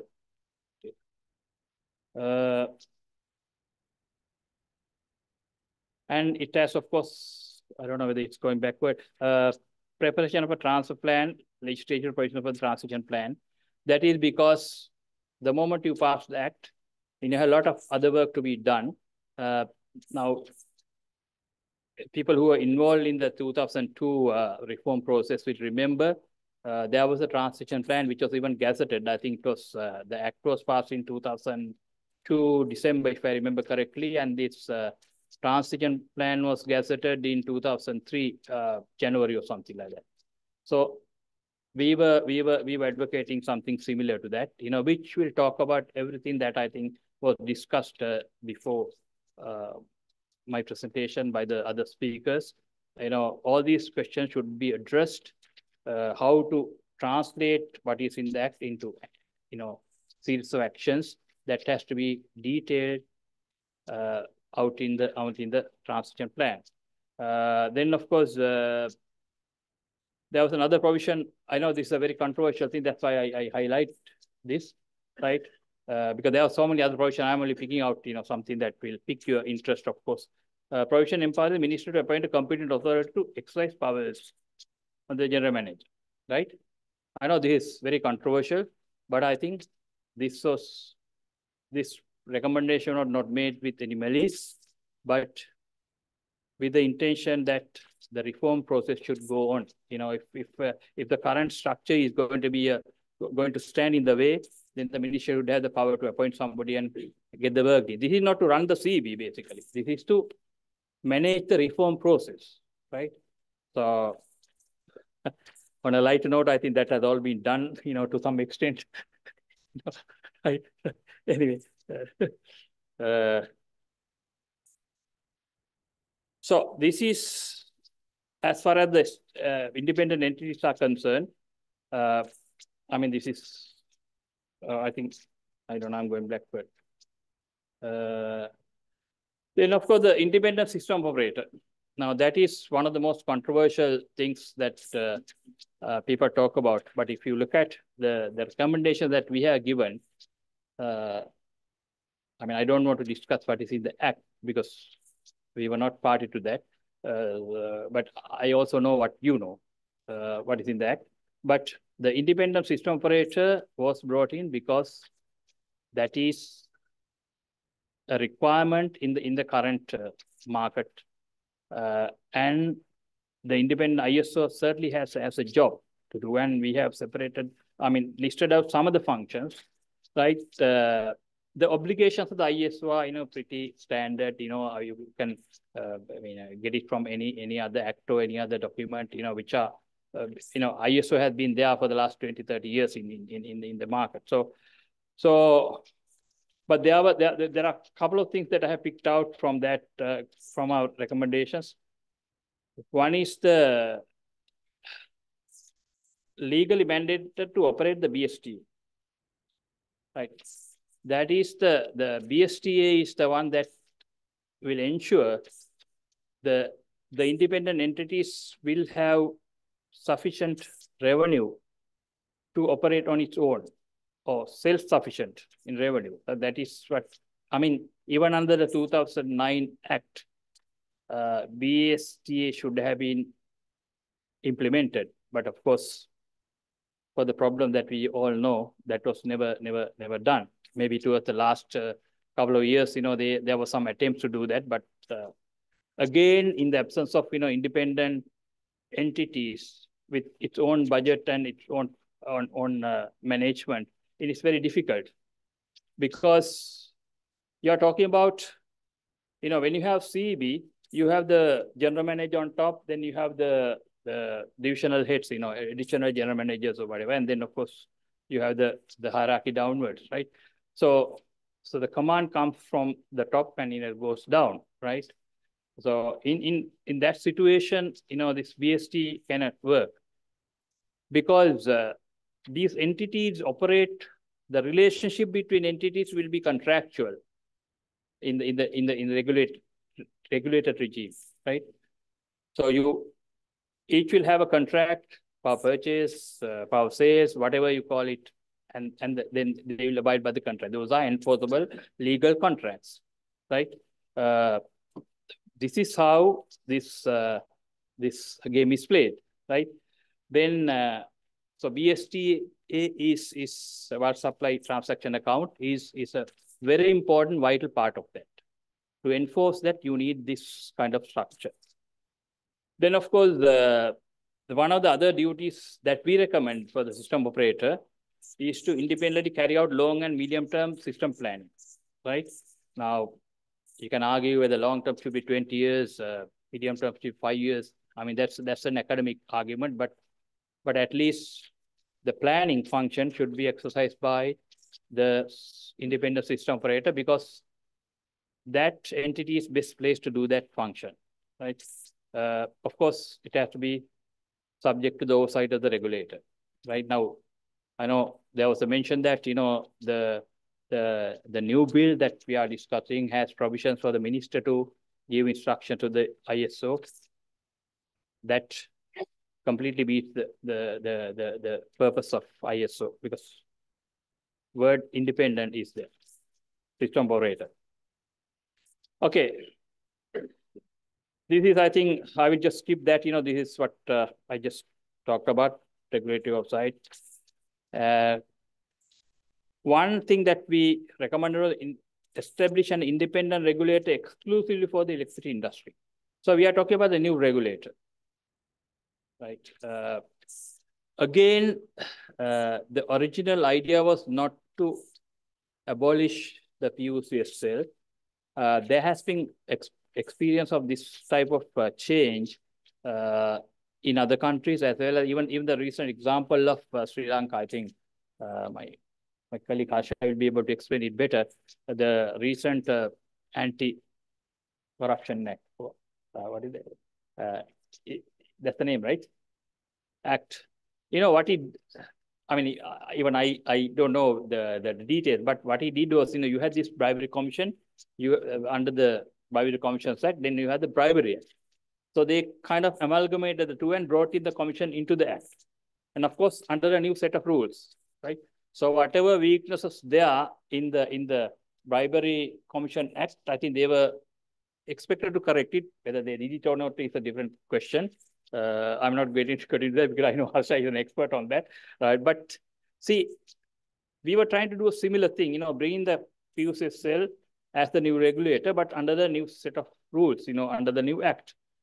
India had done it because 1998, they had this, under the 1998 Act, they had an electric regulator. Then the 2000 Act came and they brought in the regulator under the new set of rules. And several other countries, you have that example. But of course, I think the rumor started that, they are going to abolish the PUCSL, and I think somehow it was decided that you leave the PUCSL as it is, and that becomes the regulator of the electricity industry, right?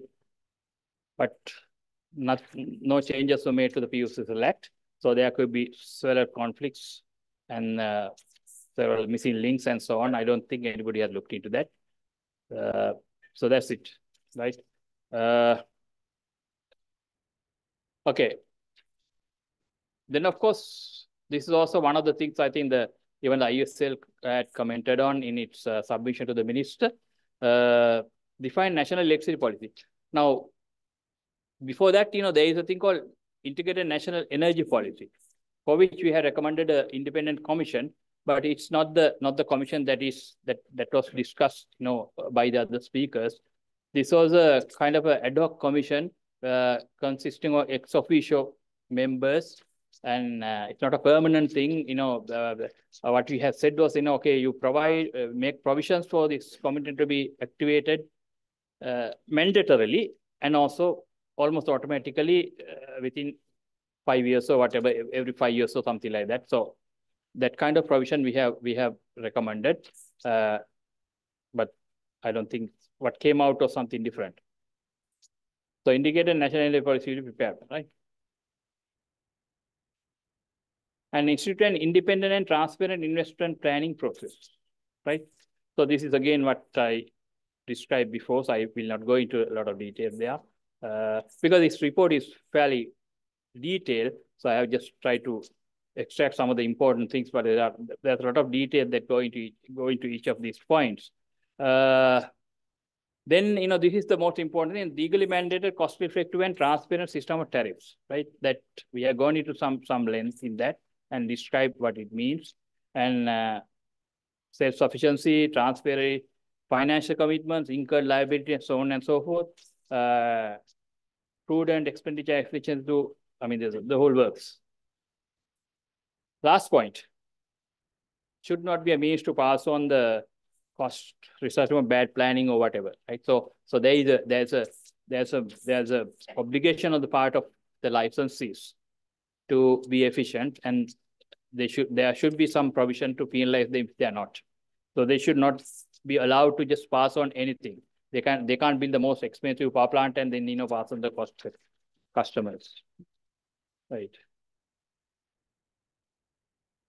That we already talked about. So now this is, of course, I just highlighted this because this is given as one of the objects, and I think it's talked about in so many forums and everywhere. How do you operationalize this? Okay, this is a noble objective, as Tilak pointed out, but you have to operationalize this in the act. You have to make provisions for that. I have not seen any reference in this act where the licenses are forced to take, for example, certain percentage of its electricity or from renewables or something like that. There's a mention of a renewable energy, portfolio standard, right? But there's no explanation or definition given. So I don't know. No, I don't think anybody knows what it really means, right? So now this is another recommendation we have made. This is because all the assets will be transferred to the treasury. So whoever is managing this process should be under the treasury. That was the thinking of the committee. So you establish this committee with certain powers. We said similar to the Energy Supply Committee. I know there are a lot of misgivings about the Energy Supply Committee, but there were some good things that they also did. That was established to a separate act in the parliament for a limited period, of course. So this is an example of a similar committee.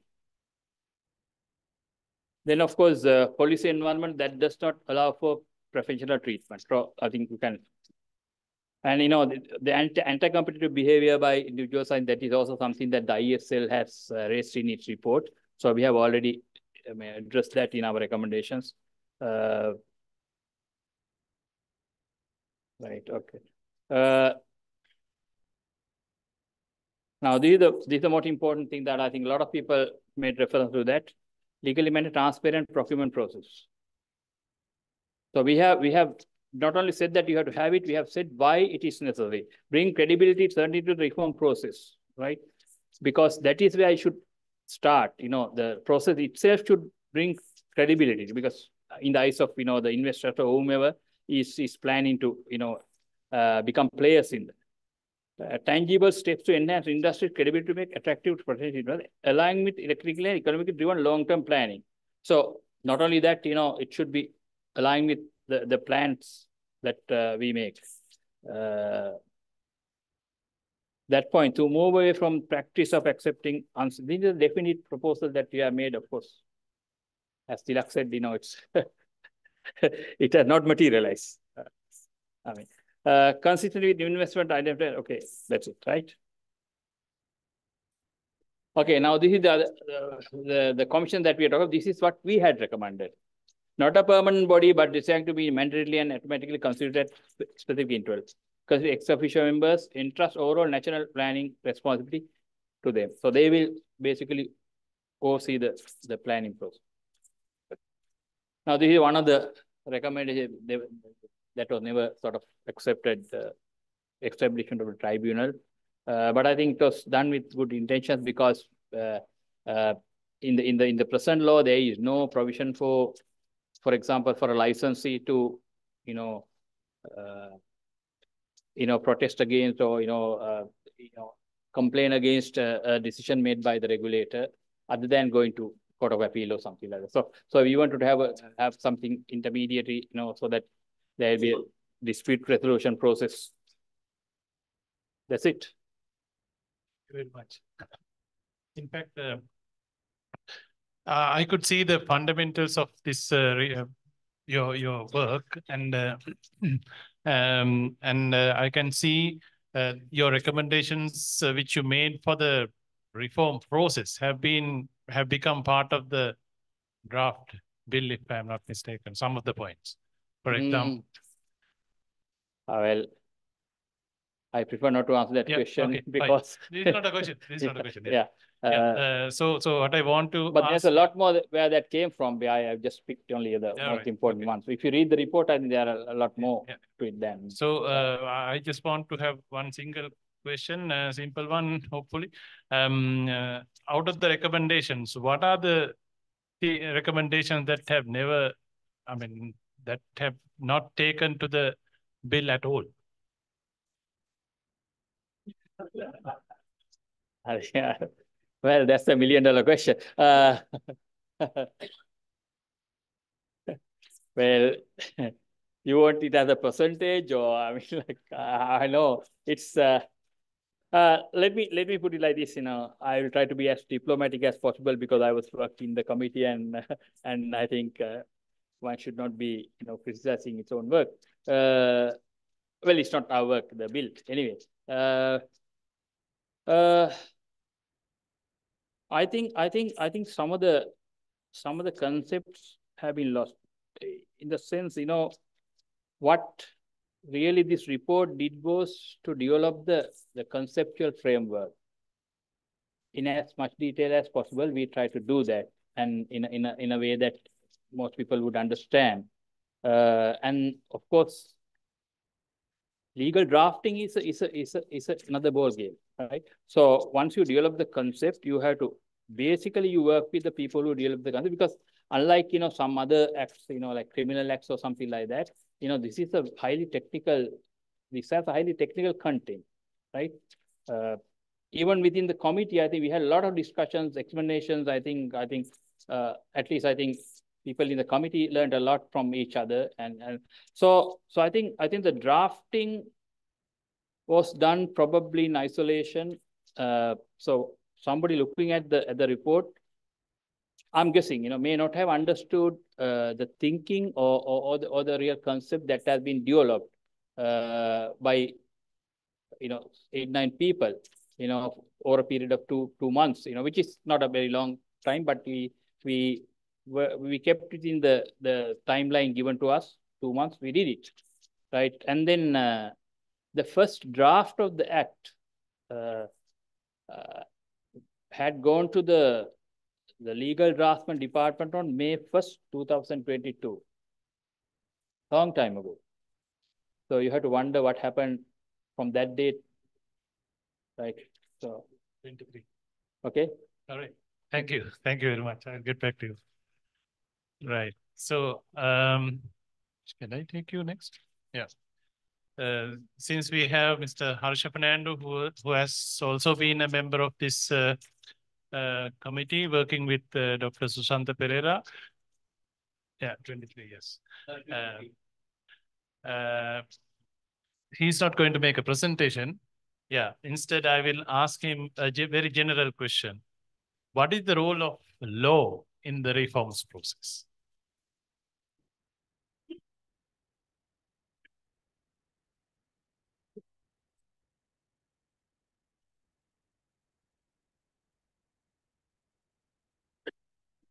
So thank you for inviting me. I must apologize that I don't have a presentation because I was told to come for a very casual chat about the reforms by Dr. Sushant. When I came only, I realized that it's such a formal event, and I feel absolutely not at ease in front of so many engineers. One thing that I must, and I think Dr. Pereira also corrected it, that I'm not here representing the committee, because the committee finished its work in October 2022, and after that there is no committee. I'm here in my personal capacity and my professional capacity, and my comments today are in that capacity. So the committee with the submission of the report is no more, and I'm here in my personal capacity. So the question Professor Samaranayaka posed to me is role of the law. I mean, I can give a law lecture for a long, long time. But I think from the presentations that you had up to now, one thing that I would like to emphasize is that I find it extremely heartening that there is so much of scrutiny of a bill that is about to be passed into law, which is something that this country lacks. So one thing I must congratulate this IESL for keeping such close tabs on the legislative process. So one of the key things is that you need to, I think, as lawyers, we only look at the law after it's passed by Parliament. Because there's a saying that there's the English saying goes, there's many a slip between the cup and the lip, because what is presented as draft and what is finally passed by Parliament in the recent past, there were a lot of changes. So it's a weakness in our lawmaking process, and that is something that we have to be very conscious of as to how you get the input of stakeholders, professionals like yourself. I mean, you might not articulate it in the same way that could be received by the legal minds, but certainly your concerns have to be considered and then translated into law. Now, when I say considered and translated, I think the first thing that we need to understand is what is the role that an act is supposed to play.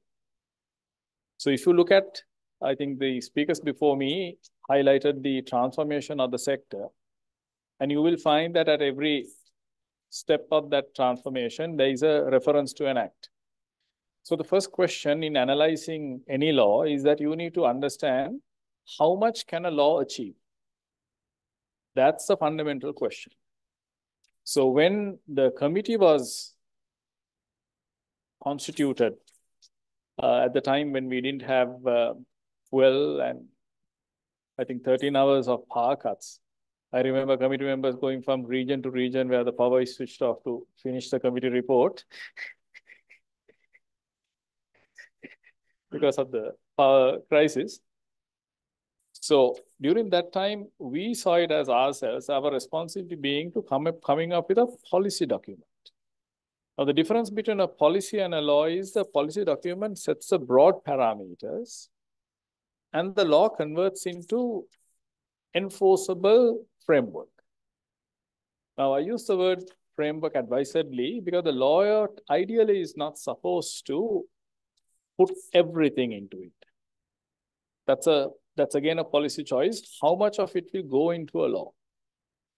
Now, when you look at a sector like electricity, questions you need to ask is, how much are we going to put into law passed by parliament so that we have to go back to parliament every time we want to change it? How much do we leave to the discretion in the form of regulations, which are also enforceable?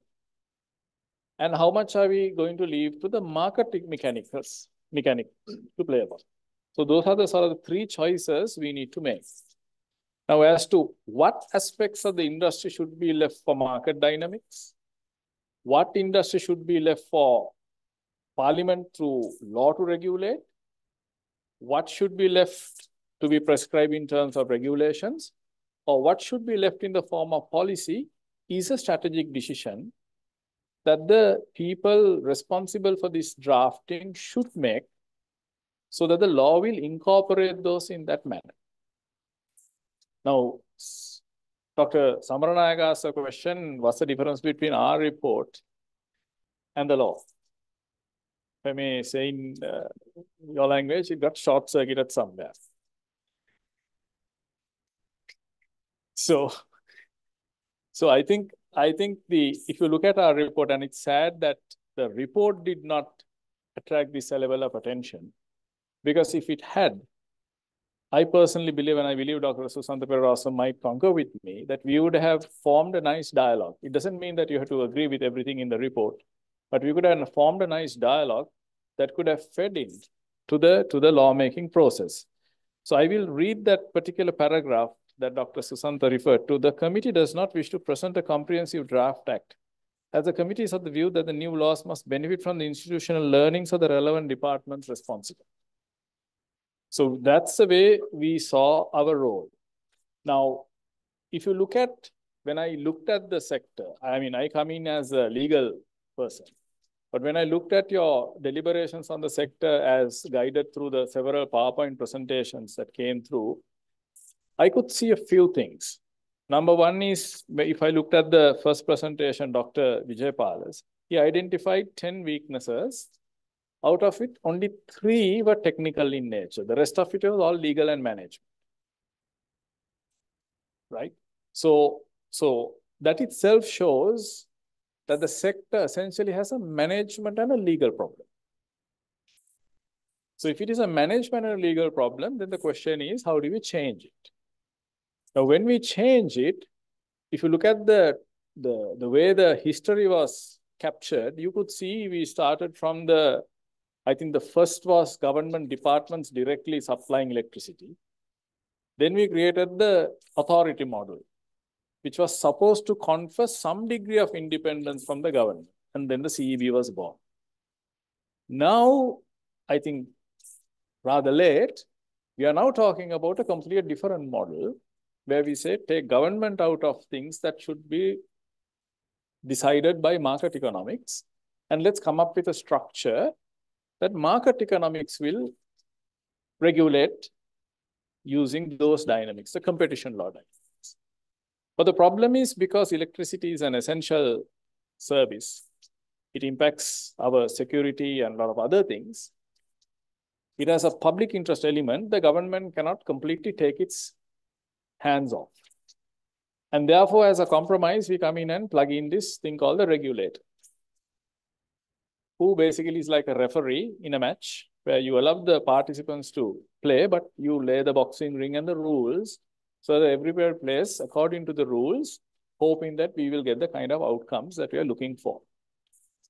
So if you start analyzing the sector through that lens, then you need to ask certain fundamental questions about even some of the ideas you express. Now, if I understood some of the speakers, who said, you're giving up everything, you must keep something back for the government, because we have made a huge investment by the public, there's taxpayers' money involved. Well, yes. Moment you keep some things in the government, those things fall within the control of the government. And moment you fall within the control of the government, from the president down to the minister, down to the public official right at the bottom, controls that thing. So then the question asks, how much control are we going to give them?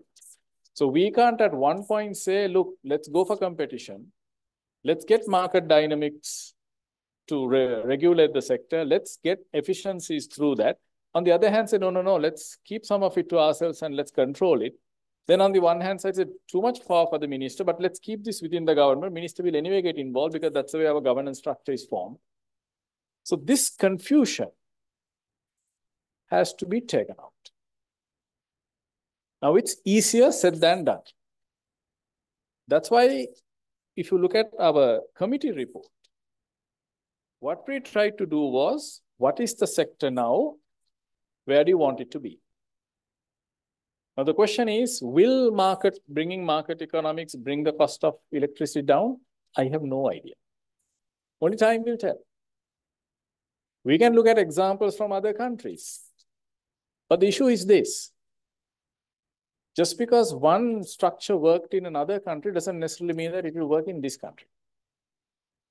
The classic example I use is the Office of Ombudsman. The Office of Ombudsman is a very successful office in the Scandinavian countries. So we copied that and then brought it into Sri Lanka. I don't think anybody really uses it. So although the nature of it is the same, why is it that it operates differently in two different contexts? So that's where the political economy comes into account. When I say political economy in this sector is what's our approach to regulation? Now here, I think Dr. Siambalapitiya mentioned that the regulator has gazetted it, nicely gazetted, it doesn't get implemented. So you have a system that there is a regulator, and I know how much amount of thinking went into when the PUCSL Act was drafted. I think Professor Samaraji was very much involved. And at that time, I remember even issues like availability of human resources to manage things like a multi-sector regulator in Sri Lanka. That's the level, that strategy level that the discussions went into the formation of the PUCSL. How do you appoint the commissioners? But then if you look at the commissioners that were appointed to the PUCSL over a period of time, you could see a big difference between the first commission and the subsequent commissions in terms of technical expertise and approaches and governance, right? So the issue then is, when you are living in a context where it's nice to say, give it to the private sector, but keep the shares in government. If you keep the shares in government, the minister will appoint his catcher as a director. Is it illegal? No, it's completely legal under our Companies Act. The shareholder appoints. Shares are with the Secretary of the Treasury. And under the Constitution, the company has to be gazetted under some ministry. Moment it's gazetted, the way our governance system works is the minister has control, and he must, because he's accountable to Parliament, according to the books. So moment you keep the shares of a company within the government, you cannot exclude the possibility that the brother-in-law or the sister-in-law's husband might get appointed to the board of directors. I mean, that's a fact. So that's a political economy. Now, in this context, when you're asked to reform a sector as contentious as the power sector, it's an enormous effort. So I think that is why I like Professor Samaranayaka's question about how do you see the law. In this context, law is a tool. Law is not the answer. Law is not the end all. It's only a tool. But like any other tool, you must decide how you want to use the tool. We are only a tool, and lawyers we are only tools, technically speaking. We cannot decide on policy. So the policy have to be decided by the sector experts. And once the policy is decided, then we can give you our interpretation as to how will it actually work in the power dynamics. Now, for example, the Energy Council. Now, Energy Council is limited to policy. Now, I don't think we can say that regulator must ignore government policy. You can't. Regulatory policy is a part of national policy, and it has to be taken into account. The question is how much? Can we force the regulator to accept government policy that is given by the minister? One could say no. Then we lose regulatory independence. Then are we going to allow the regulator the freedom of the wilderness? How do you bring in socio-economic considerations that the regulator might not see but the political process will highlight. So that policy consideration perhaps should be factored in your national tariff policy. Now the question is, what sort of legal instruments, processes can we have nuanced to suit our context to ensure that those are correctly translated to get the kind of results that we are looking for. Now that requires very sophisticated approaches to drafting. Now, unfortunately, Sri Lanka has lost the old tradition that we had in drafting laws. Those days, they used to have royal commissions. Some of the draft laws, some of the laws that have not gone through a number of amendments, like a few amendments. If you look at their history, you will see a lot of upfront time was spent discussing with stakeholders, analyzing, arguing, debating, and then the law was drafted. But we don't have that. And in 2022, I couldn't find petrol to come for the committee meetings. And the committee couldn't finish its work because power cuts were on, so we couldn't switch on our computers. And we had to go from region to region, as we said, to write the report. In that context, we were asked to do something. That's a message. So when we gave the report, we had a number of ideas in mind. And one of the things we said was, we don't know all the answers. We are almost in a reactive mode. Almost in a reactive mode. So one thing we had was, one thing prominent in our objective was attract investments, because we don't have money to pay for the ship that is anchored out harbor. That's a context in which we're operating to get the oil. Right?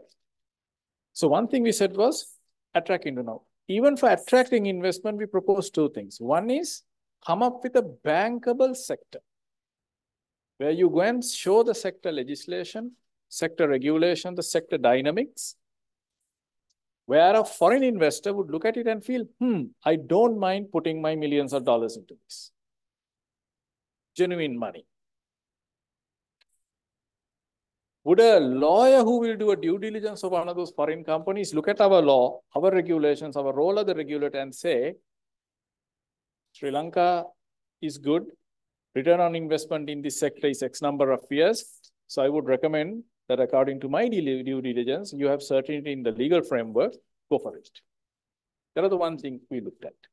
The second thing we said was, let's make the reform process itself transparent and show the investors and all especially our external stakeholders, that we are serious about reforms. So that they will know that we followed a proper procedure and that they should not be worried that somebody might get a writ in a court or somebody will strike and stop the whole process or pressure the minister not to issue the gazette. So that legitimacy of the process and the outcome of that process, both were supposed to be attractive for what we consider at that time a foremost consideration of attracting investments into an otherwise bankrupt sector. So that's the process we follow. So coming back to the original question, you can safely assume that if the process is good, generally the outcome is also good.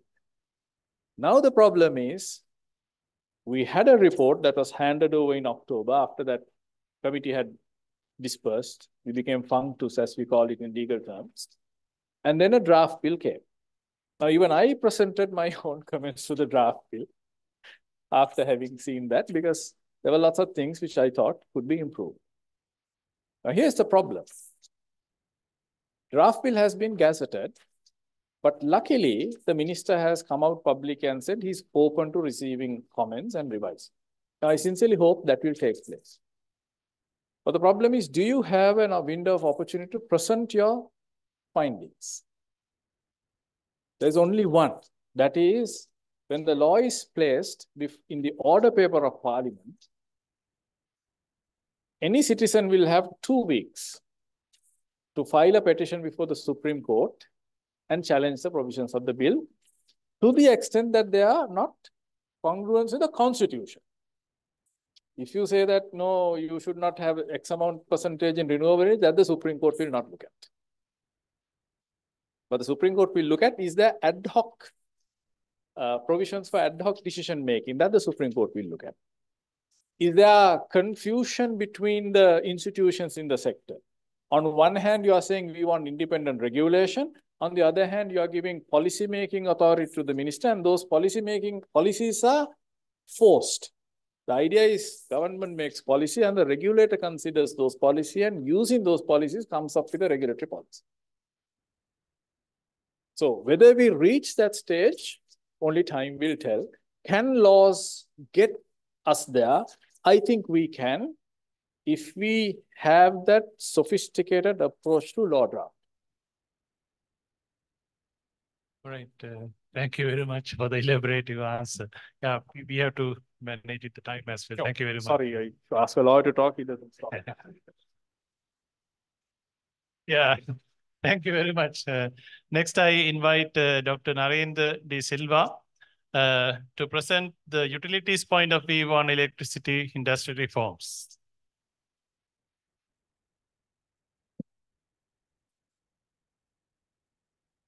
Thank you very much, Professor Lanka.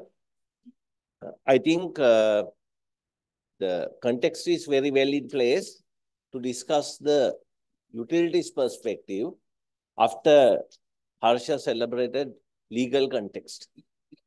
I'm not going to talk about the act because the bill is yet to come.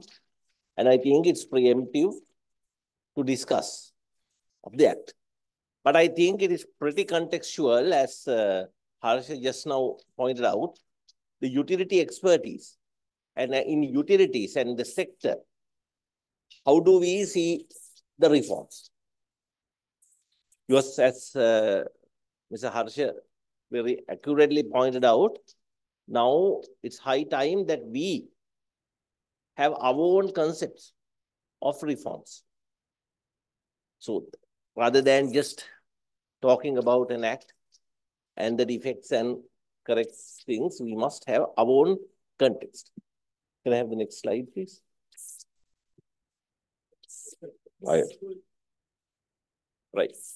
Actually, the characteristics of a product in modern markets. In the modern markets, there are 4 characteristics. Essentially, we got to incorporate, dress on to ensure that this product is acceptable in the market. Freedom of choice, economic efficiency, social equity, and transparency. Unless these 4 elements are present in any product, this product will be chased out of the market. So essentially, electricity also got to have these 4 elements in place. But the issue is, how exactly are we going to implement it? And have we implemented? At the moment, we have failed in this context. We have success stories. We have failures. Of course, I think if I do a reasonable analysis, I would say we are more successful than we failed. We have provided supply to the entire country. Access is achieved. And we have a very good network, very robust network. So in that context, building networks, we have been excelled ourselves. There are a lot of strong points. Amidst, there are certain issues. There are certain management issues. There are certain accountability issues. And due to that, the economic efficiency and social equity is at a question. Even transparency is at a question. Our reliability is at a question. So there are issues, there are lacuna in our sector that got to be developed. Now, how are we going to do that? Is it a problem with individuals? Is it problems with government? The way how I see is that it's not problem with government.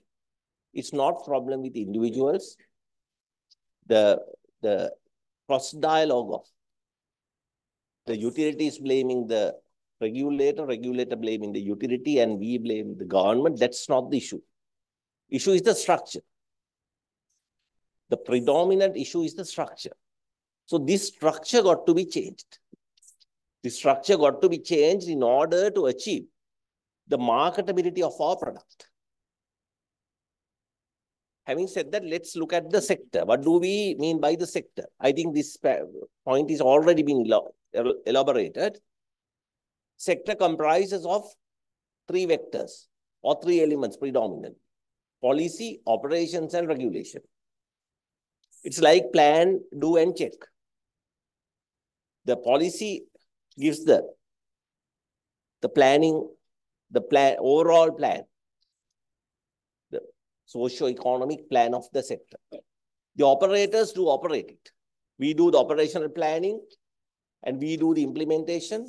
We are the guys who do the business. And then comes the regulation, where the regulators referee the process and check exactly whether we are doing it according to the policy. Regulators are not policymakers, and operators are not policymakers, and policymakers are not operators, and policymakers are not regulators as well. These three functions got to be very categorically separated off.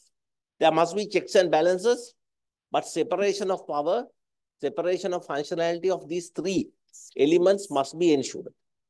That's the first requirement of restructuring. Now, in that context, policy in the world, there are two modalities of policy making. We call the adversarial policy making and inquisitorial policy making, where the adversarial policy making is the way of policy making in the modern world. It's that the policy maker independently sits in a panel or independent, and the advisors provide the policy advice for the policymaker to make it. It's not that the other inquisitorial policy making, where the policymaker goes on asking questions, shall we do that? Shall we do this? And by himself derive policies and put to the professionals for checking it. That's not the due policymaking process, evident all over the world. It is the adversarial policymaking. So policy must have the policymaking body and the advisors. Likewise, operations. The operational denomination must be taken place. I will use all our engineers, so most of our electrical engineers, I like to tell you this basic control principle. When you have a system, when you want to design a controller, how do we do that? First, we identify the control domains. What is the logic? What is the principle of identifying control domains? Observability and controllability. This system will have a lot of states. When we put entire system together, certain states will vanish off. This policy cancellation and states will vanish off. So you can't you can't observe the states and you can't control the states. But when you separate it out, individual branches or the sectors, we can see the states. So that's the principle of control engineering.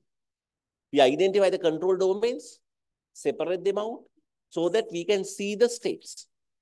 Same here.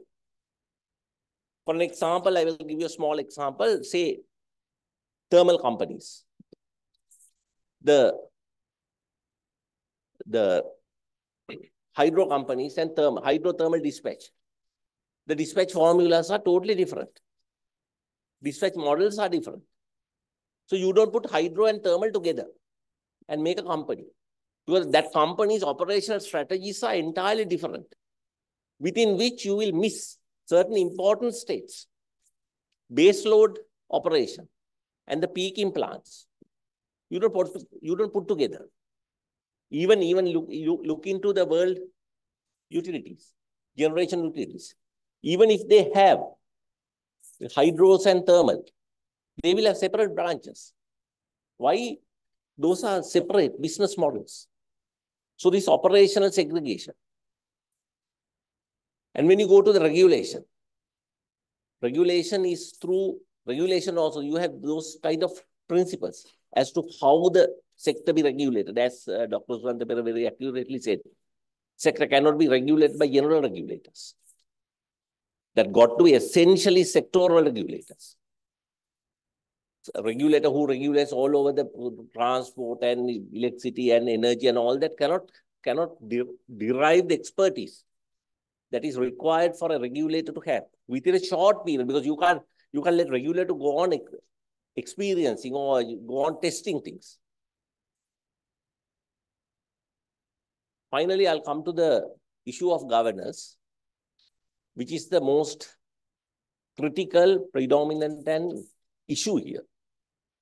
Issue is, ladies and gentlemen, the governance. The sector today is suffering from a governance dilemma. That is the exact issue. If you look at the world, what are the models of governance? You have two models of governance. One thing is the corporate governance. Owner governs. Owner has his own shares. So owner has a profit interest or some other interest. Owner governs. Now in Sri Lanka, what happens today for our utilities is that the owner governs. As very correctly Mr. Harshaparadu said, owner governs. Owner has that right. Today, the owner is the government. Government thinks that their intentions got to be fulfilled. Certain subsidies to be given. That's nothing illegal. We as engineers, we may feel it's wrong. But on the principle of corporate governance, that's not wrong.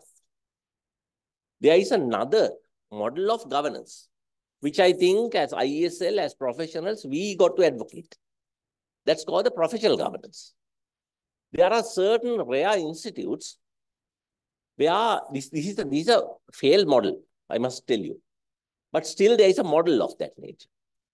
What happens is now the professionals are kind of people who can take up things and who feel crazy about things, forget his personality, dilute his personality off, and enter into things and work out things for certain concepts. Professionals are trained for that. We as electrical engineers, we are trained for that. All the members in this institute are trained for that. When we are given a job, we forget our family, we forget our salary, we forget everything. Isn't that so? And we start doing this. After doing that, probably we will think, why the hell that we did that? What did we get? But we do that. That's the nature of professionals. We are taught and we are trained for that. So professionals got this nature of owning the things what they don't own. Irrigation department engineers own the irrigation department. Recently, I was asking land from the irrigation department. They were fighting like as if that I asked his wife's land. Right? But some other land from far away. But you must appreciate that. Because that's the natural nature of professionals. They own things that they don't own. Ultimately, when he comes to the 60th birthday, he gives up everything and go home. So by the time that he's on his way back, he would be thinking, I say, what did I do? But still we do that. Next guy also doing that. Those are the professionals. So now the issue is the usual model of giving this governance is through privatization. Because the moment that the private owner comes in, he starts fighting for his ownership. Then, of course, the regulation comes pretty easy. Because this denomination of power occurs. This guy is trying to earn more profit. So the regulator can play very interestingly the battle because these two forces get separated out. Otherwise, you can't find enemy. Enemy and the foe both are in the same battle. So moment that's how this privatization gives efficiency. Not because that it is privately owned. There's nothing special about privatization. Nothing special about bringing another person and owning an asset. Because he starts fighting and then you start seeing the fight. But actually, if you go into the reality,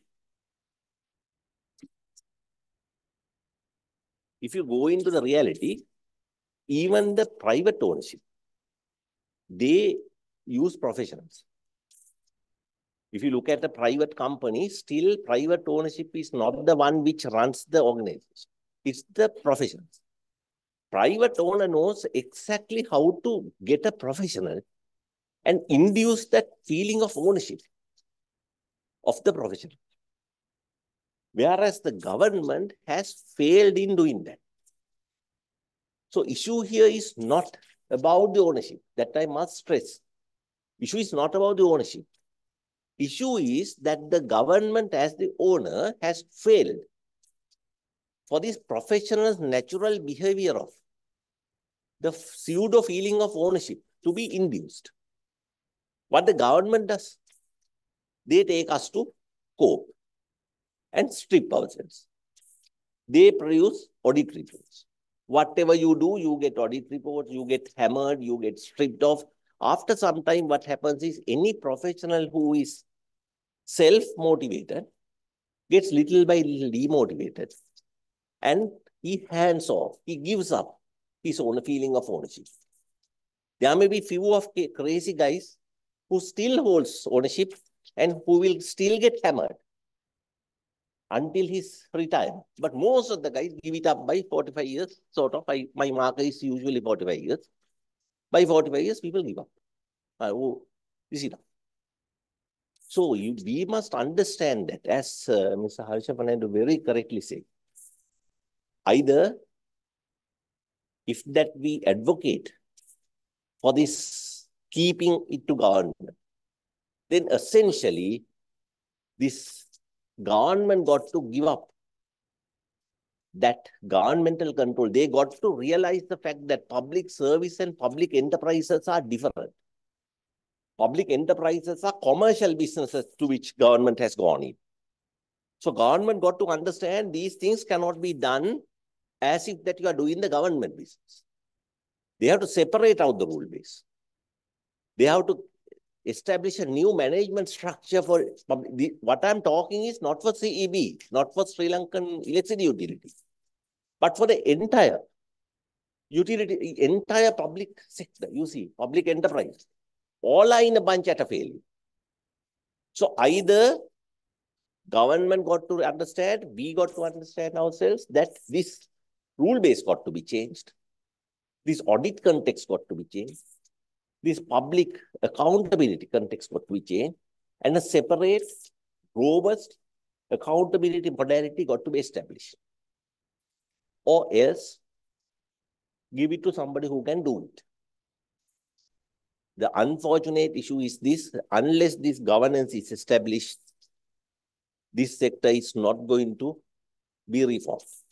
So reforms should be looked into in this particular context. Thank you very much. Thank you, Dr. Narendra. Right, so we will move to the last panelist in the first round, that is Professor Rohan Samarajiva. I think he's not going to make a presentation, but yeah, he will talk about important aspects of the proposed reforms and how the reforms will impact the general public of Sri Lanka. Thank you very much, and thank you for giving me this opportunity of trying to gain and hold your attention after 3 hours in this room. That sometimes is what happens to consumers. After all, I'm supposed to speak for the consumer. But I was thinking, Professor Ranjit Dissanayake actually said what the consumers need. They want low prices. They want better quality. That is, they don't want 13-hour power cuts, right? That is also an aspect of quality. Don't think that you got wonderful quality when you actually have 13-hour power cuts because you can't unload some ships. And don't think that you got good quality when you have nationwide power cuts because of problems of managing your transmission grid. Those are all problems of quality. So what the consumer wants is low price and high quality, right?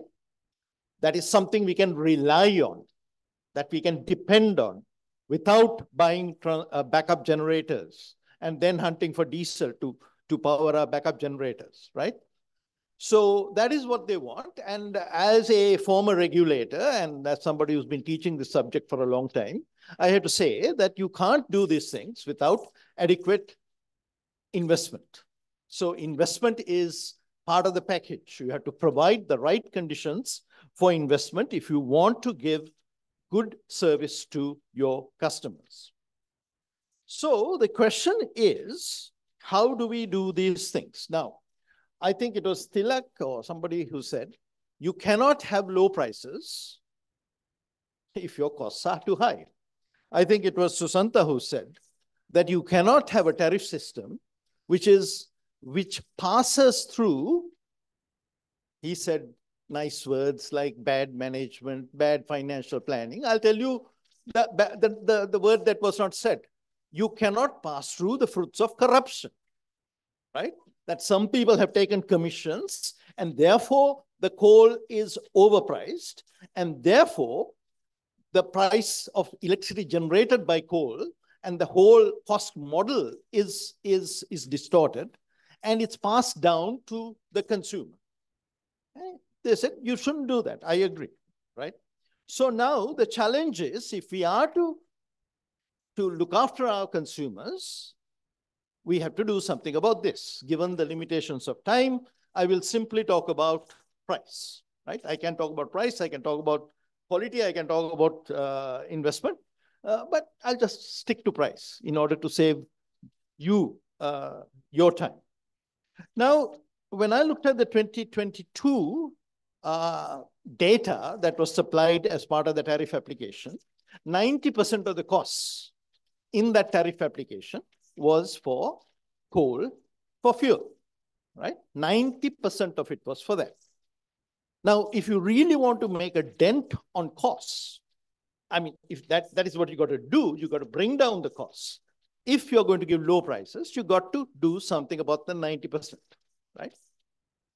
The other thing you can do, now I looked at other things that could be done, which is, there was something 3.18% was called retail costs. Retail costs includes the costs of your meter readers who go to collect a 300 rupee bill, right? There's a 300 rupee bill and you're spending more than 300 rupees just sending a meter reader to collect these things.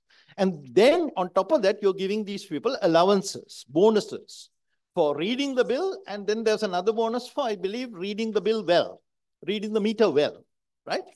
So there is that. Now, supposing we crash that thing, right? That's how much money? 16 billion. Supposing we bring that down to 8 billion. I've been involved in tariff cases in the United States, and this is the kind of thing that we do. If you really want to bring down the prices, you got to go after input costs and you got to go after cost of capital, right? Why are these people saying that they are spending so much on equity or loans or whatever, right? And then we go and examine that. It takes months, but that's what we do, right? So we don't have that problem here, no, because all the money is either coming from Treasury or from JICA or someplace, right? So technically, they have no cost of capital in Sri Lankan utilities. So then you got to look at some of these things.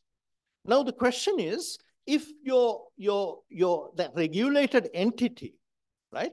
If the regulated entity is 100% government owned, and I, as a regulator, disallow certain costs that have been incurred, right?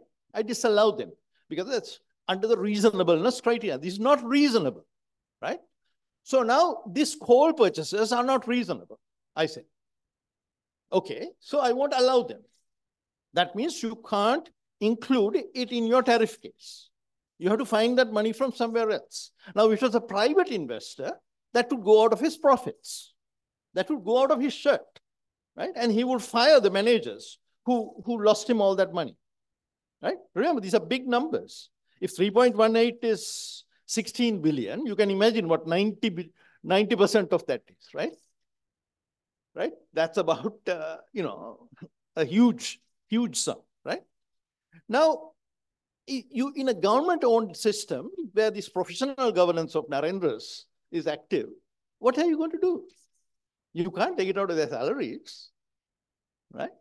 You can reprimand them, you can shame them, you can do various things, but you can't take it out of their salaries. If you take it out of the electricity board and put it into the, believe me, the PUCSL has got serious powers to fine, right? So it's from one pocket of the government to the other pocket. And then these fellows will go and say, hey, we can't do this. We can't do this new procurement. We can't do these repairs because the stupid regulator took our money. So it doesn't make any sense to fine a state-owned entity, right? Now, what can you do in this situation, right? Now, what I said is, in an article that I wrote on this subject in late 2022, I said, you know, if I was a regulator, I would have gone after the retail costs. Even if it's tiny, even if it's really what doesn't make a big difference, I would have gone after the retail costs, right? And I would have removed all those bonuses and various kinds of extra payments. That would have been 1% I would have taken off the total cost. But I'd get a lot of press play and I would become very popular, right? I mean, people don't understand that what I'm doing is I'm just doing something cosmetic, but you know, at least we're doing something. I can't do anything about the 90%, right? So can we do that, right? So that's something the regulator can do. Now, even in order to do that, now that one is easy because you know you don't need just, it's sort of common sense, right? You don't spend money to collect a 300 rupee bill. It doesn't make any sense to anybody, right? But other matters, you have to have cost data, and cost data that only the company has. So you can't get cost data. We know the entirety of regulation is a fight about information. I think PUCSL had taken CEB to court, trying to get information from them, right? So because information is seen as the oxygen of regulation. You don't give information, you don't give reliable information, you stifle the regulator and regulation dies. That's sort of that's the game. So there is a solution. Now Harsha was talking about things that will work in countries like this.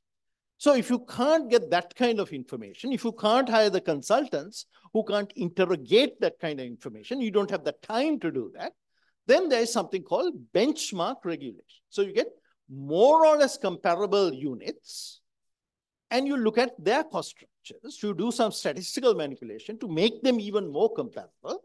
And then you say, why is distributor A costing more than distributor B? Why is it? You ask that question. And we say, unless you do that, we are going to name and shame you because we can't fine you because you're state-owned. We are going to name and shame you, right? That's the best you can do. Now, it's possible that these distributors have PPPs. They are not fully privatized, but like the Delhi power distribution company, they have that kind of structure. And that company culture is there, and they will actually respond to certain costs being disallowed, right? So there is that possibility that exists if you have privatization, partial privatization, and benchmark regulation, where there's no real competition, but you have comparability through benchmark regulation. So now if you have your holding company, I had a recommendation that you must have a holding company that will control all the government shares, right? Bad idea. Now, the earlier thing also was we couldn't get ring fence accounting separation for the different entities that were licensed. That was the 2002 plan, 2002 Act. It was passed in September or August of 2002. That was the plan. Now, that is the plan that the JVP unions destroyed, right? And then we stopped the ring fence.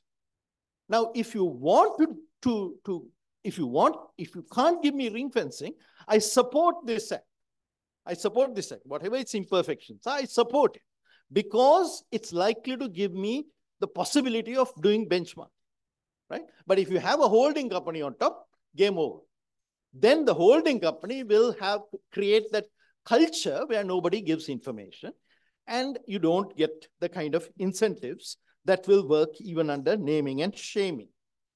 So now the question is that it might work for distribution, but will it work for transmission? We all know that there are problems. I heard that the transmission network is superbly engineered. It's so superbly engineered that we have national blackouts every few years. I have never heard of countries which have superbly engineered networks where you have national blackouts repeatedly. 2016, 2023, and so on. I don't know. I mean, maybe I'm illiterate in this subject, but I do follow utility policy.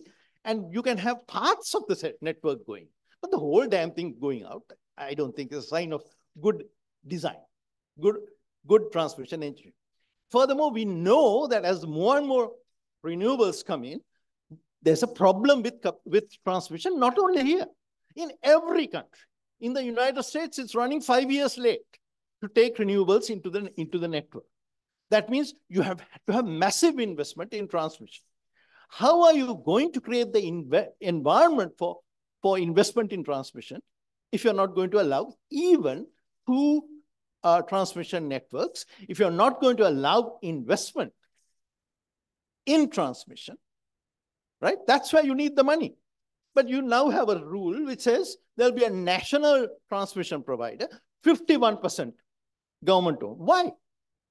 Why is that?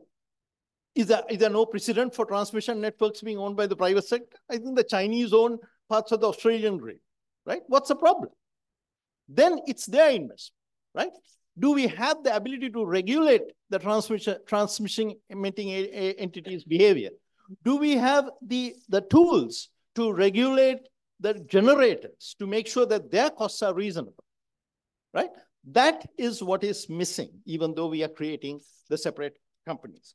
I will conclude by saying two things. One is that it was pointed out that the current bill says that the minister can give direct policy advice to the regulator.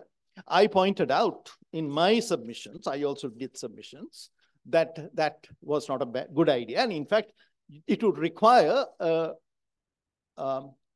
amending the Public Utilities Law. And I was given to understand that will be fixed, that problem. And again, I have to say that, I mean, multi-sector regulation is not some strange activity. The entirety of the United States electricity is governed by multi-sector regulators. Entirety.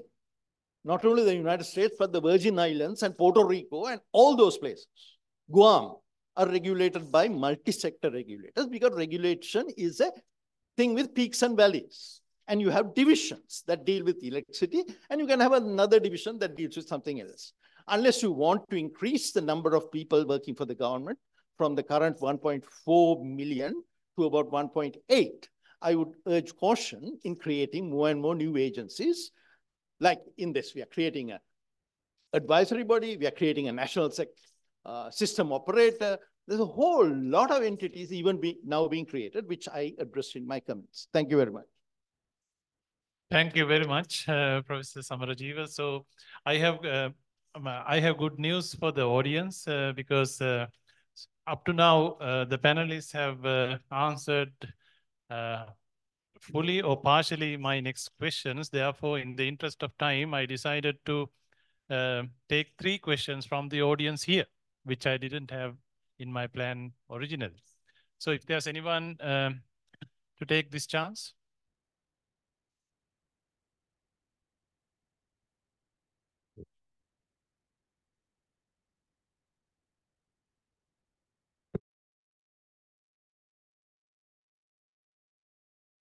Yeah, just a question about, because you discussed about the competition. So in this transmission network, if you look at in the world, there are no transmission networks supporting in the same area. So normally you can divide transmission network into 2, northern or southern section, but you can't have competition. If it is a generator, he needs to connect to one transmission network. I don't think any regulator in the world will allow to have 2 transmission corridors in one area. And then again, when it comes to distribution, there are, even though you put 6 distribution companies, if I'm a consumer, I need to go to this one region. So I don't have a choice, right? So even though you build 6 distribution companies, still I'm in that particular location on the D1, I need to go and buy electricity from D1. So my question is why it is not considered of having another layer, which is called a retailer layer. So the retailer's task is, there are many retailers in the same area. So therefore the customer can go and select its own retailer, right? Rather than then in between the retailers, there are competition. That's the way you can only have competition in the electricity. And the other point is the retailers, they are normally not buying electricity from the DNSP or TNSP. So if you talk about the transmission network service provider or the distribution network service provider, their role is to transport electricity from one location to another location. So normally the retailers are negotiating with the generators. So then only you can have the price competition. I just want to ask this question from the panel: why you are not considered of having a retailer rather than having 6 distribution companies and 2 transmission companies? And also, last point, it's creating lots of inefficiencies when you have large number of transmission companies and distribution companies. I will go with one good short example. Let's say if you want to do a maintenance of a distribution substation or transmission substation, today it's very simple, right? One utility, you can negotiate and get the outage. But in future, if you're going to do a substation maintenance on a D1 customer, then the transmission network service provider needs to approach and ask for a permission or outage approval from the network service operator or NSO. And then you need to get approval from D1, and D1 needs to transfer its loads to D2. Then D2 needs to get permission, and you need to have a metering point. It's going to be so complicated. It's creating lots of inefficiencies and cost when you're having this much of structure in a small country like this. Yeah. So my question is why it has not considered these things, especially a retailer? You take countries like Singapore. Yeah, you can easily unbundle distribution and supply, right? You can have supply companies. Sometimes we merge the two, but you can always have supply companies, no problem. Now in Singapore, some of the supply companies have gone bankrupt because they gave various attractive long-term contracts to their customers, and when the oil prices went up and the pass-through came from the generators, those guys went bankrupt, and the regulator had to look after the customers. Now, there are issues that we need to look at. It's not very simple. The reason why we have to have, I don't know whether 6 is the right number. It could be 4, it could be 6, it could be whatever. You got to have some comparable units for benchmark regulation purposes, right? And I think, I think people who run CEB also know that you have different areas being run by different additional GMs and deputy GMs and deputy additional GMs and various people like that, right? They all got their salary increases, they got their cars, they got their officers as a result of the 2002 reforms, right? So I think that's not a big issue. When it comes to transmission or distribution, I didn't say. Now with distribution, you can have competition at the margins and you can have wheeling. So instead of saying that a boundary is sacrosanct, you can say these people can, if the other side wants to supply them, let them supply them. There's a possibility of competition in the margins, right? Particularly for industrial customers, there's a possibility. And the advanced form of that is wheeling. Now, of course, I'm not happy with wheeling then being latched onto with this cross-subsidy fee or some crazy thing like that, right? I'm not happy about that, but wheeling is a solution, right? So the question is, with regard to transmission, I think I've seen proposal that came from inside CEB itself. I didn't make this up myself. I was like surprised to see that from inside CEB, I have seen documents which said, let's break the country into 2 and have a northern grid, northern transmission network and a southern transmission grid network. I don't know why the committee didn't go after this. I don't know why this committee didn't go after it. Forget the drafters. This report should have gone after it. That's a massively progressive step. Yeah, thank you. Any other question? Yeah. Just a quick answer, please. I think the network itself cannot be duplicated. We all agree to that. I mean, because that is still a natural monopoly as far as the current status is concerned. Well, how you bring in competition is one thing you mentioned, is the retailers, right? Then, of course, even at the transmission level, you have aggregators and all kinds of other people who enter into this competition through market mechanisms. But I don't believe Sri Lanka being a very small system, I think that question was asked even earlier. We will get there very soon. What we have done in this proposal was to make some legal provision for that, if at all, if it needs to be implemented, you don't have to go back to the parliament and, make an amendment. But there was no hope on the part of any of the committee members that it's going to happen, in the next 5 years or 10 years. Because the type of competition that you see at the retail level, which is called retail competition, as well as, bulk level, we have a long way to go. No, in the interest of time, let's conclude there. And if there's any other question, yeah. I don't want to go to any nitty-gritties. I learned a lot. The biggest learning was we had a 2022 cabinet-appointed reforms committee. And we heard, we don't have to label the point. There's a mystery. A policy document, at least well thought of, let's say for the moment, has been prepared and perhaps a roadmap was given. Did we follow that? I learned that. What happened? My own reading of the so-called draft bill,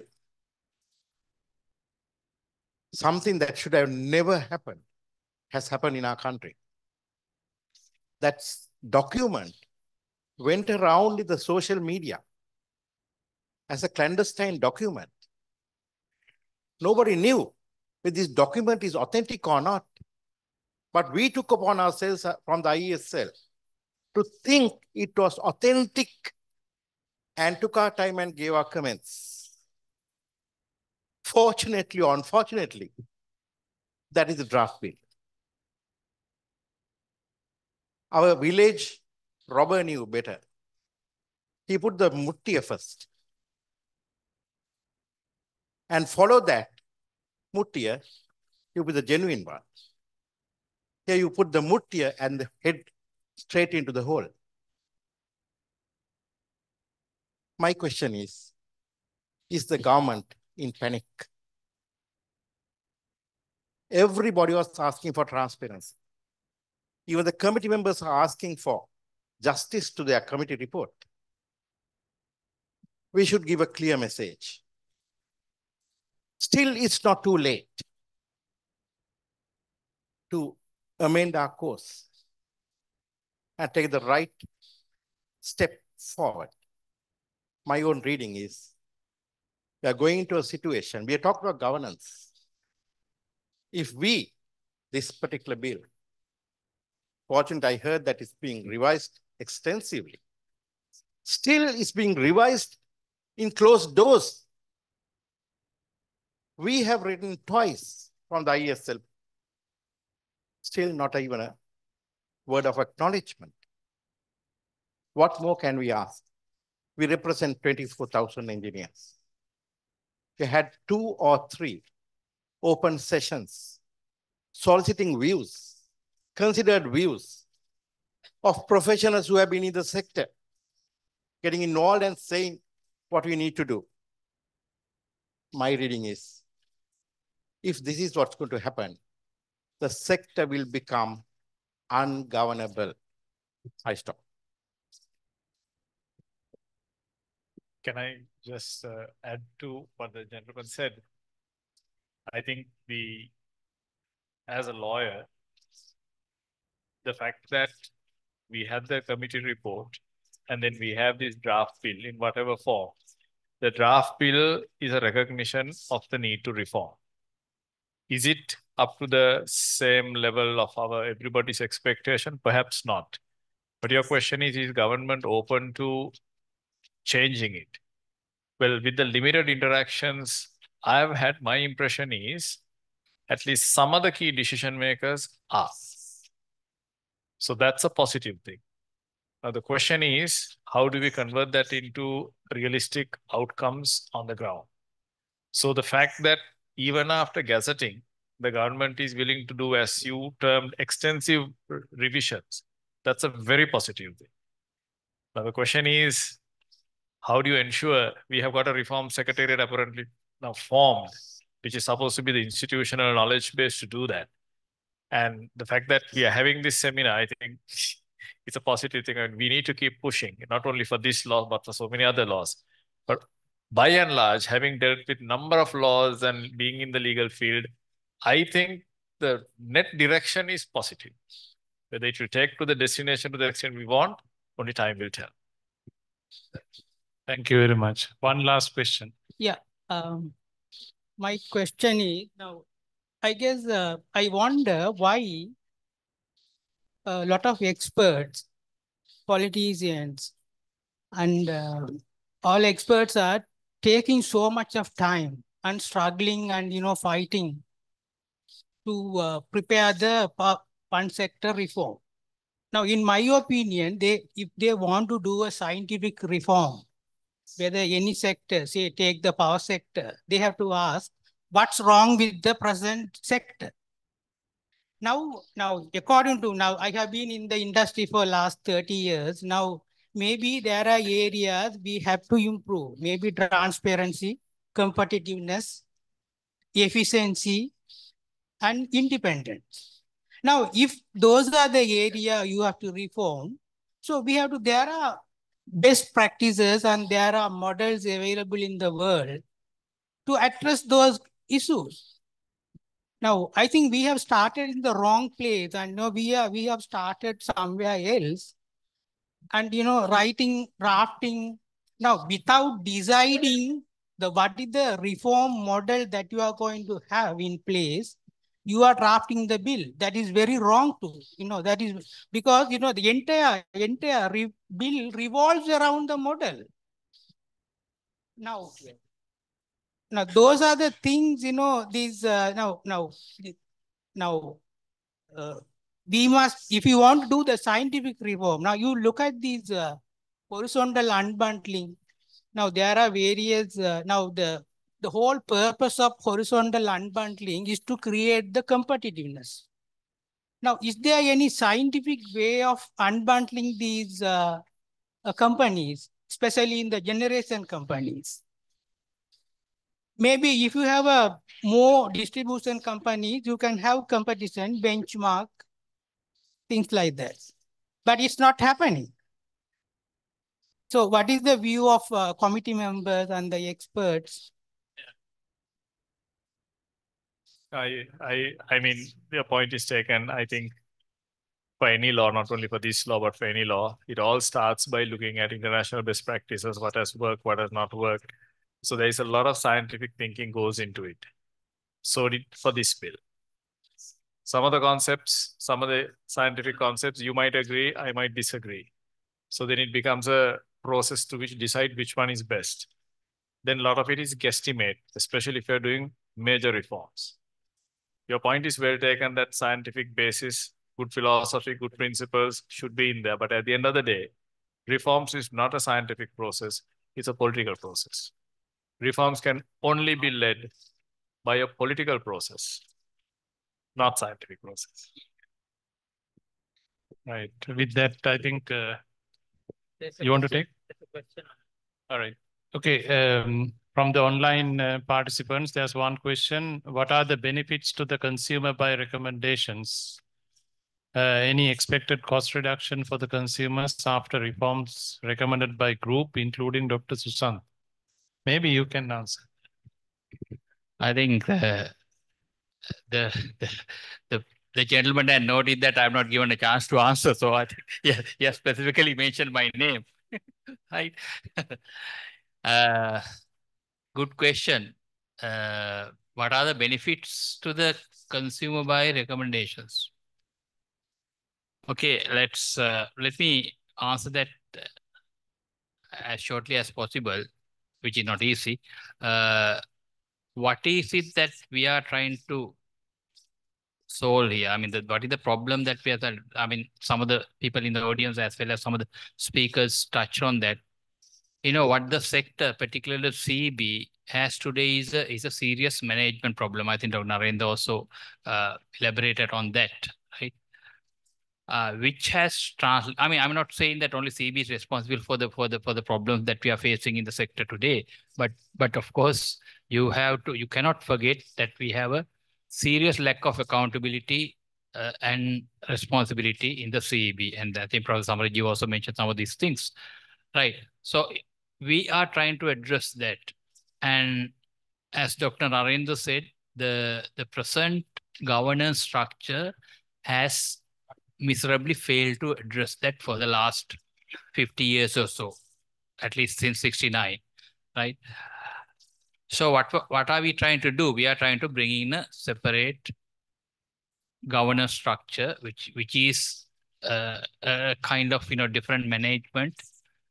Only way that is possible is, at least in my thinking, to bringing the regulatory regime with separate entities responsible for its own actions, right? Whether that's going to be successful or not, again, you know, it's a question that nobody can answer at the moment, right?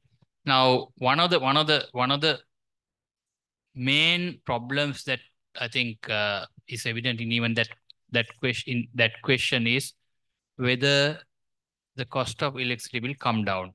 I think that is what it all boils down to, you know, all these questions.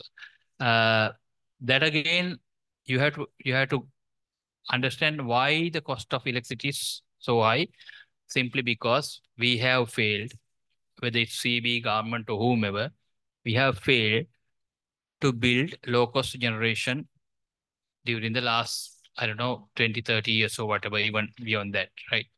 Right. And whether reforms that we are proposing will address that question, well, only God can ask that, right? But what we are trying to do is to provide an enabling environment in which there will be a better management, better accountability, and so on. I think if I may add to that, if the reforms that have been proposed, including by the committee and others, they at the end of the day ended to bring down the cost, increase quality, energy security, sustainability. So it's a guesstimate, it's a belief that these changes will bring that. So the answer to that person's question is, will it bring the cost down? We are certainly hoping it will, because that's the direction in which we are going. Whether there will be a spike in cost in the short term, I don't know. But certainly the final outcome is that. And we are using methods that have been tested elsewhere and seeing how best some of those can be brought into this context. Thank you very much. And the last question online, I think Professor Vijaypal will answer. Yeah, it's there. The parliamentary approval to sell any of the assets that are owned by the government, is it implied if the act says the shares to be held by the government or not? I mean, there are a lot of questions. Professor Vijaypal? Yeah, I think that is a point still the act is not clear about. For example, there's going to be 100% government-owned hydropower company to manage 1,400 plus megawatts of hydropower. And in my rough guesses, so the generating assets excluding reservoirs will be over $3 billion. Excluding reservoirs. So $3 billion is transferred to them, which produces electricity at, say, 10 rupees a unit. So how this board of management is going to sell this electricity to the system operator, at what rates, and how the PPAs are going to be done, and also how the board of management, chairman and others are appointed, nothing is clear. So the treasury can do anything. I don't know whether there is any finance act to tell the treasury secretary what are the methodologies of appointing individuals for government companies, that I don't know. But this act is silent on that. Whereas in 2009 act, for example, to appoint the board of management for the CEB, there is a particular laid out criteria, how the minister can appoint, what qualifications they should have, and etc. But there is a big gap here, and so it can go anywhere. So no one will guarantee that because remember this hydropower company assets are public assets. Public paid the loans back. Treasury paid the loans back, mean the public paid the loans back. So these 1,400 megawatts of power, the power plants worth about $3 billion belongs to the public of this country. No one can play with them. So we should remember that. Yeah. So ACT is not clear on these things. Yeah, thank you very much. So with that, I think we come to the end of the session. I thank all the panelists for their contributions to make this the event useful to the audience, and also the audience for bringing up questions relevant to the power sector reforms. Thank you very much.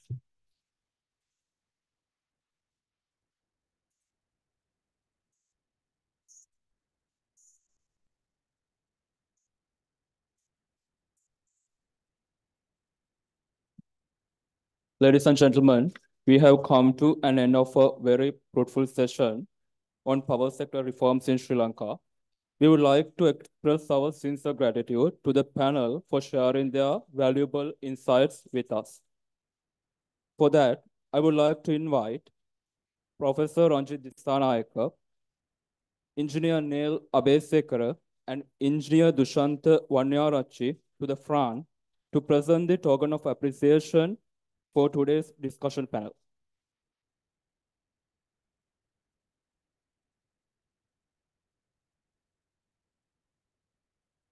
First, I would like to invite Professor Lilantha Samaranayaka, the moderator of today's session, to obtain his token of appreciation.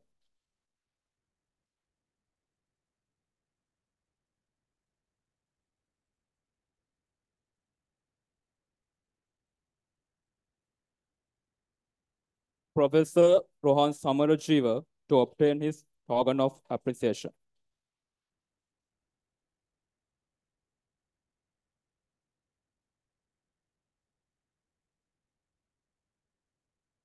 Professor Asanka Rodrigo to obtain his token of appreciation.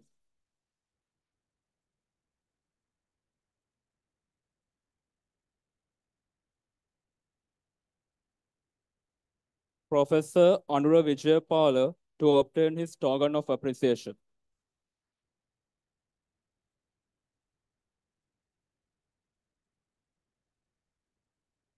Dr. Tilak Siambalapitiya to obtain his token of appreciation.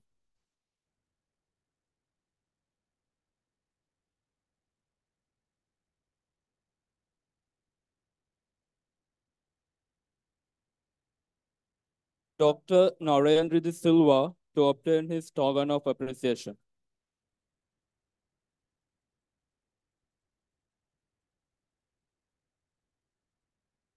Dr. Susanta Pereira to obtain his token of appreciation.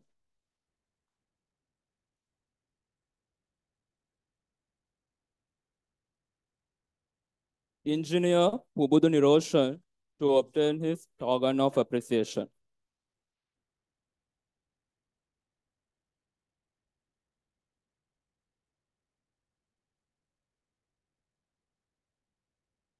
Mr. Harsha Fernando to obtain his token of appreciation.